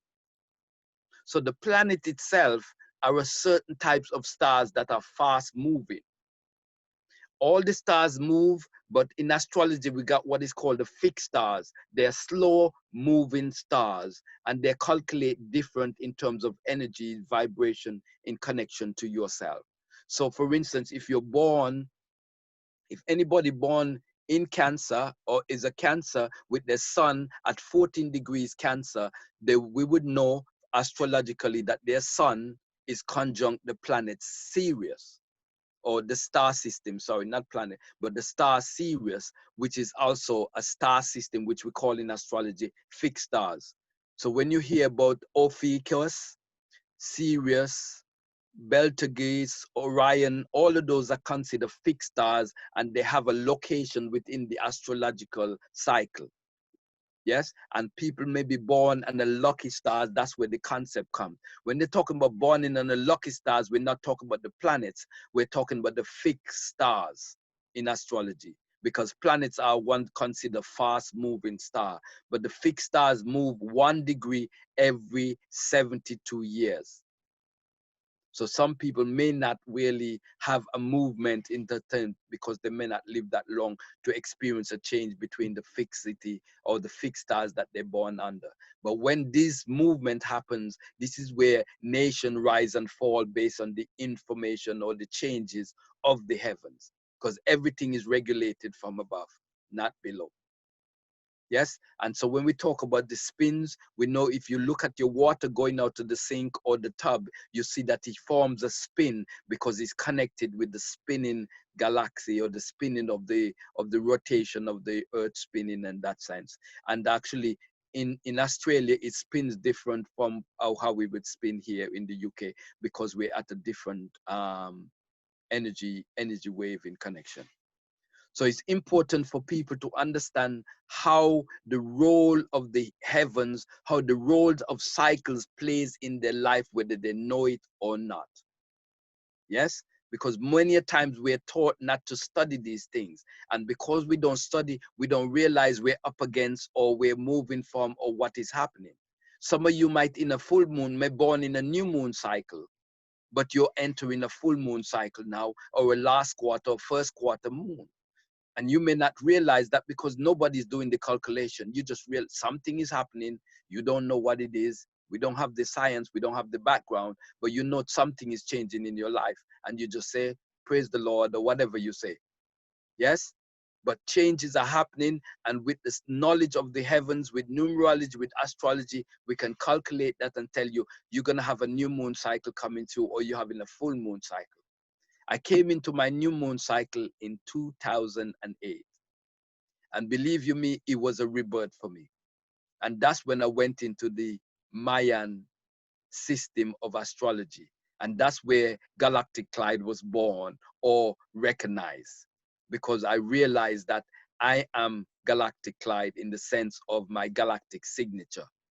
Now, most people don't know about their galactic signature, but it'll be important to look into these things, because these are messages from the ancient world of best to understand, to know thyself, to understand how deep forces are playing in our life that are connected with ourselves, how deep the cycles are that are connecting us. Because two persons might be born under the same sign, but they have a different moon influence. They have different planets are influencing differently because maybe the year that they're born and things of that nature.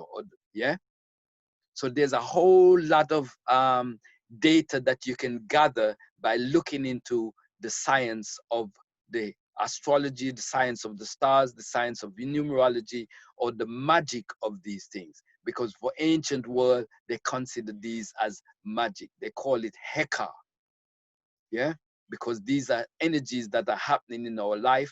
And when you understand the magic, then you can move with a clearer knowledge to know that, okay, maybe I need to take it easy till I move into the cycle. If you're in the last quarter or the final balsamic moon cycle, it's not time to be more aggressive and outward, but it's to be more inward and concentrate and the message coming through, you know. And many times we don't know what the cycle is, so we go out on a rainy day to actually to do certain things that we should be doing on a sunny day, or we go out on a sunny day to do things that we should do on a rainy day, or so on. You see some people go out without coat and is without a coat on and not realizing that the temperatures change. We're in a different cycle.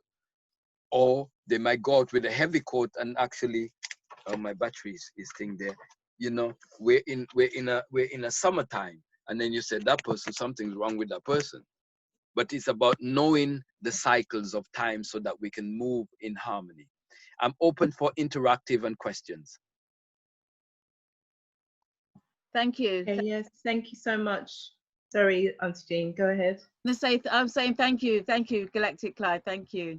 My microphone is low. But You're welcome, you're welcome.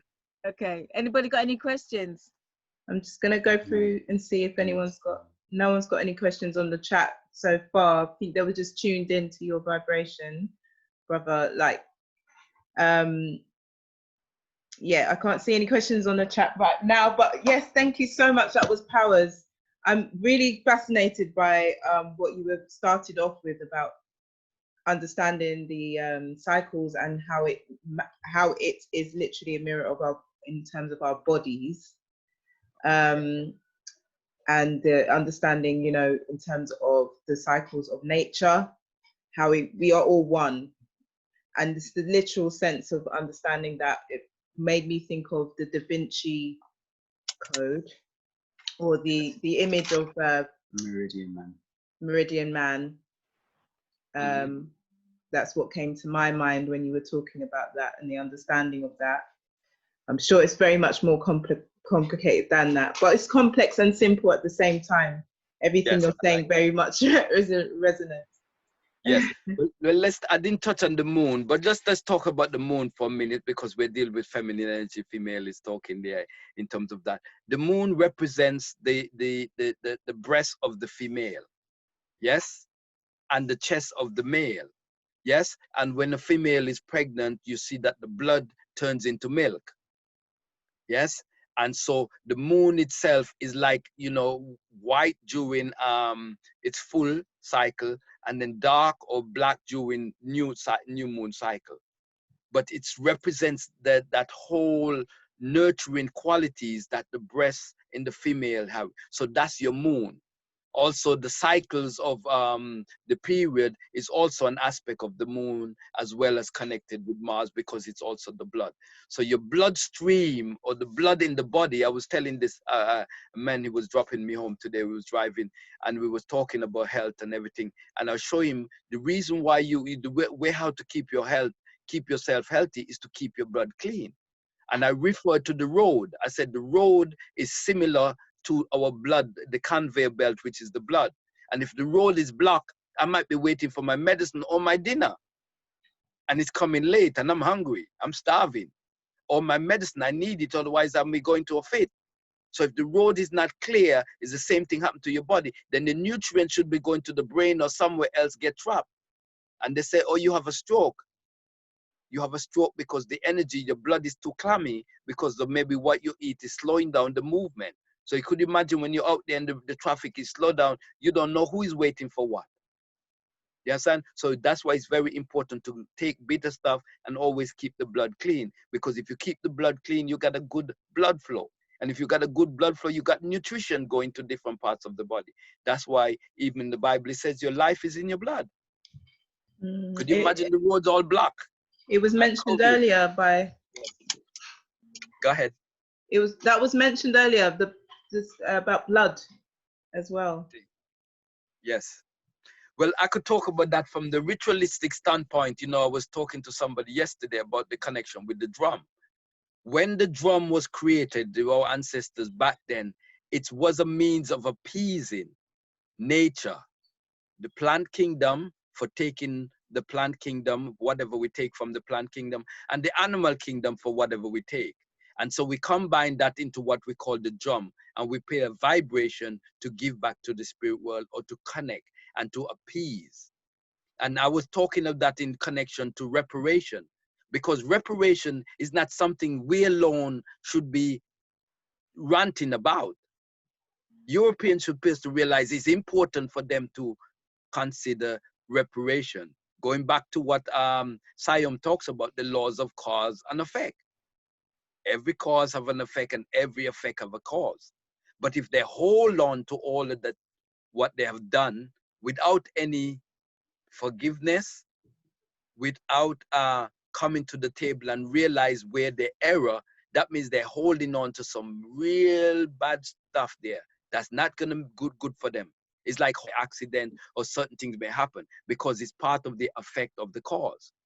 So when we talk about reparation, we talk about the cause of effect. So it's just as important reparation for them to come to the table and realize that they have done something wrong, because it's hurting on both sides. It's not hurting on one side. And the more they hold back, it's going to be the worse for them because they're carrying that karma. Yes. That makes a Go lot ahead. of sense, yeah. Yeah, it does. Does anyone else want to contribute? Or I think actually for time, we should really go into our final presenter, our final performance, in fact. How is everyone doing?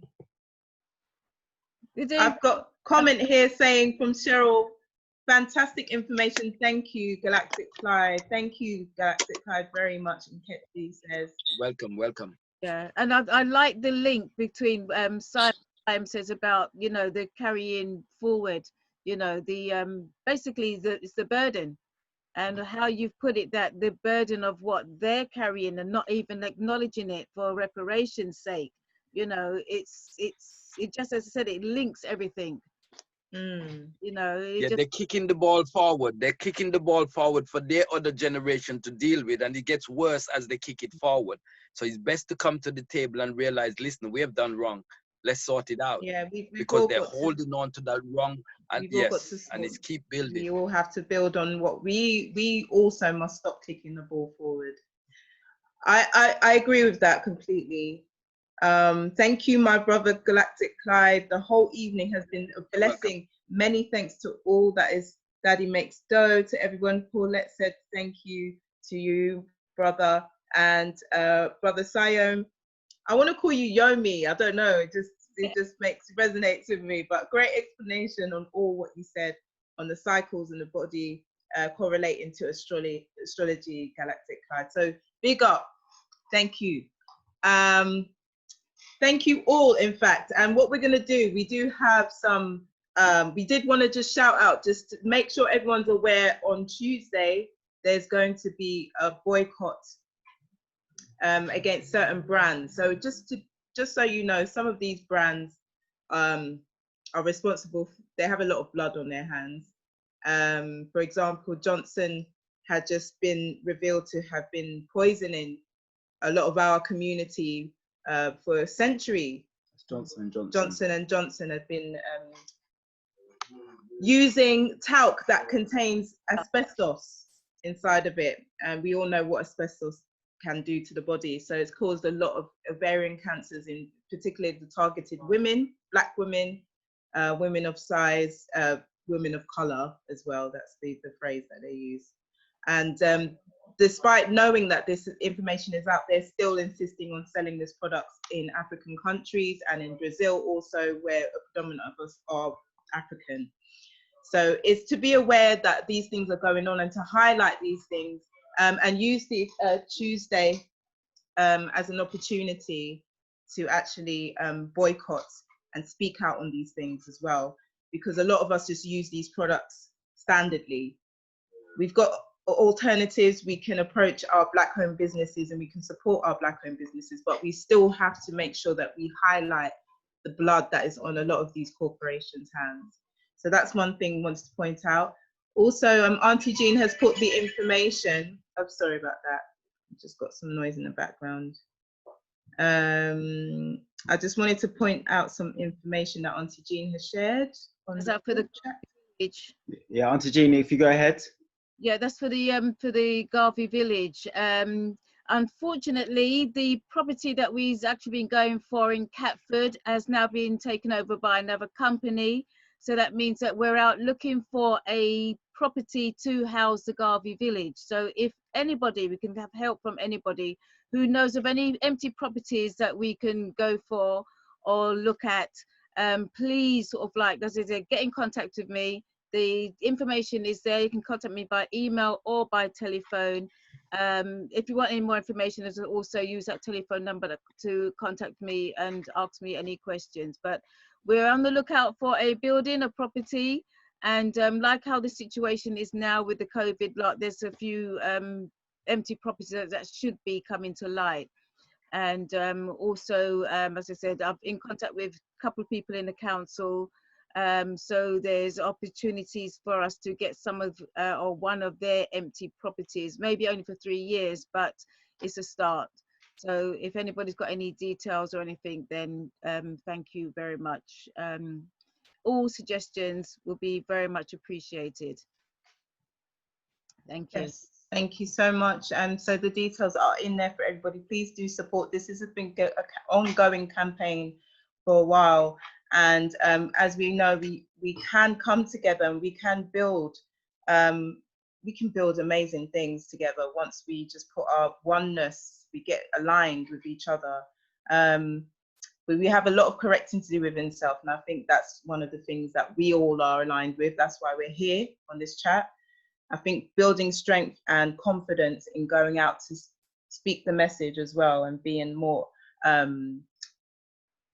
having more fortitude with what we believe in, what we all believe in this group, or what we're beginning to open our minds to in this group, and going out to present that to others so that we can make that resource that we all want so much. So yeah, that's hopefully, not hopefully, let's make it happen. Sorry, I noticed that Gebra's put something in the chat. I don't know, Gebra, would you like to introduce us to your tea quickly? If you're there, can you unmute yourself? Are you there, or just say no, or just put your details in the chat if not? That's fine. So, because Gebra, are you there? Can see you? Yeah. Oh. Where are you? A lot of you on the chat today. Can't see, can't find you. Is it Gebra? Okay. At the bottom. Gebra? Sorry about that. Yeah, I'll put my details in the bottom. Okay, brilliant. Okay, yeah. thank you. Okay, give thanks. All right, so brother, Daddy Makes Dough, I just wanted to see, are you ready?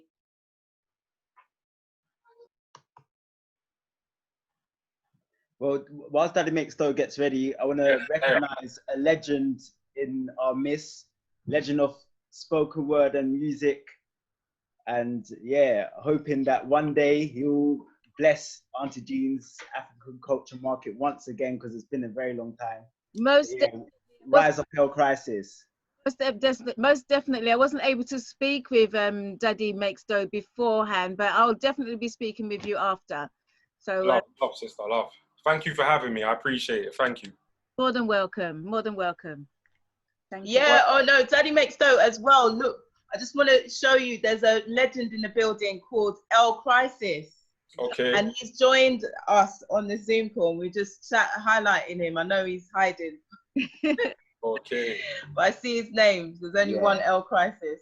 So yeah, you're about to perform in front of a legacy there. So all right, love. Love. I appreciate it anyway. I appreciate the platform. I appreciate the reasonings that we've been having. It's all going to good use because we implement these things in our life and looking to self, like so many people are saying, it's the planets are aligning for us. It's our time to make this change and implement what we know and share. So I just want to contribute my bit and share some ancestral energy and end the thing nicely, you know. So yeah, love and blessings each time, Auntie Jean. It's a pleasure to be here and love to one and all. So this one I'm gonna do is called Lessons and Blessings, a bit of history to my ancestry, from Jamaican ancestry. It's just energy. So give thanks. West Leon Productions. You hear it all right, yeah? Yeah. All right, love. All right. It's Daddy Makes Dough. I got a gift and I use it wavy. I'm a bushman below the surface. DNA in me some JA. Where the sun's hotter than a furnace. Keep my head down till payday. Yet keep my head up cause I'm worth it. Natty beard all in my face, don't shave it. We can't see it and get nervous. A wicked man can't ever play me. I know my history did searches. Your privilege makes you blind to the fact that history sees us as worthless. Melanin Marley, baby. Nesta taught me true verses. It took me my own universe teaching to strengthen my spirit in searches. I connect to the source through the wind, through the sun, through the moon, through the trees. I've been through some things in a life. I've even lost 3 of my seeds. I planted inside my empress, but life's teaching is deep. I've got 2 young men that are watching my steps, so when I touch mic it gets steep. I'm my dad and my teacher on roadside. School can't teach what a dad can. My family's life come before mine is a real definition of a bad man. I give praises to Rastafari. Lied himself, no madman. See true third eyeball-ish. Spirit can see it, so I can. You just have to vent the pain and put a smile on your face. It's a lesson. Without the rain, the sun wouldn't feel the same. More things. Name is Martin, name is X, name is Sam Sharp and the rest. Nanny, Marley, Bogle, Manly, they're inside me, so I'm blessed. Grime is natural, I get grimy, just like Wiley, just like Getz. Same as Kano, Titch and Dizzy. Spirit lives if Cass is dead. I'm lyrically up there with them, man. I just work 9 to 5 instead. Can't no other man can keep my fam safe like I don't fear death. I lay my life down for my own, so my lot don't need to stress. I keep them safe in the physical, down to the point I take my last breath and just breathe. Sing this tune like suns on face and go connect with your melanin. The vibes them wavy. You need strength in self to explore where you never been. Trust me, I've been there. 1 foot in, 1 foot out, equal part leveling. My physical's earthly. My spirit transcends on all of these rhythms. I looked in self and I found my righteous form. See through third eye, man transforms. If you can't vent your pain and learn them lessons, your mind gets torn. But know where you come from. Know who you're linked to. Show them Lion King. Show them Empress. Shake off what you've been through and just vent the pain. And put a smile on your face. Because it's a lesson. Without the rain, the sun wouldn't feel the same. Give thanks and blessings. That's me. Oh. Go. Woo! Whoop, whoop, whoop, whoop. Love, love, love. So yeah, you can check me out on That's like a taster. Rewind and come again. Fun. More things, nothing's ready. Yeah, if you check me on at Daddy Makes Dough on Instagram, I hold a lot of these type of reasonings that we're having today. I look into self, speak to nature, speak with the ancestors, they guide me. thefloor.com/Daddy Makes Dough, that's where you're gonna find my written pieces and my music to come. So I appreciate it. So until the next time, thank every single one of you that's participated, because I've got so much from this and encouragement. So love and love, Auntie Jean. Blessings. Big up, Daddy Makes Dough. Big up, Daddy Makes Dough. Wow, a round of applause from everyone. Let's see those hands clapping. Let's see them. Yeah, big up, big up, big up. Love, love, love. Powerful, powerful. And what we want to do is is that the image from Sister Auntie Jeannie, you just popped in there. Yeah, I did. So they got the drumming flyer. Okay, let's see if we can share the screen. So what we're going to do as we go, as we leave for this next coming strong, hope you all have a powerful one, and it's blessed.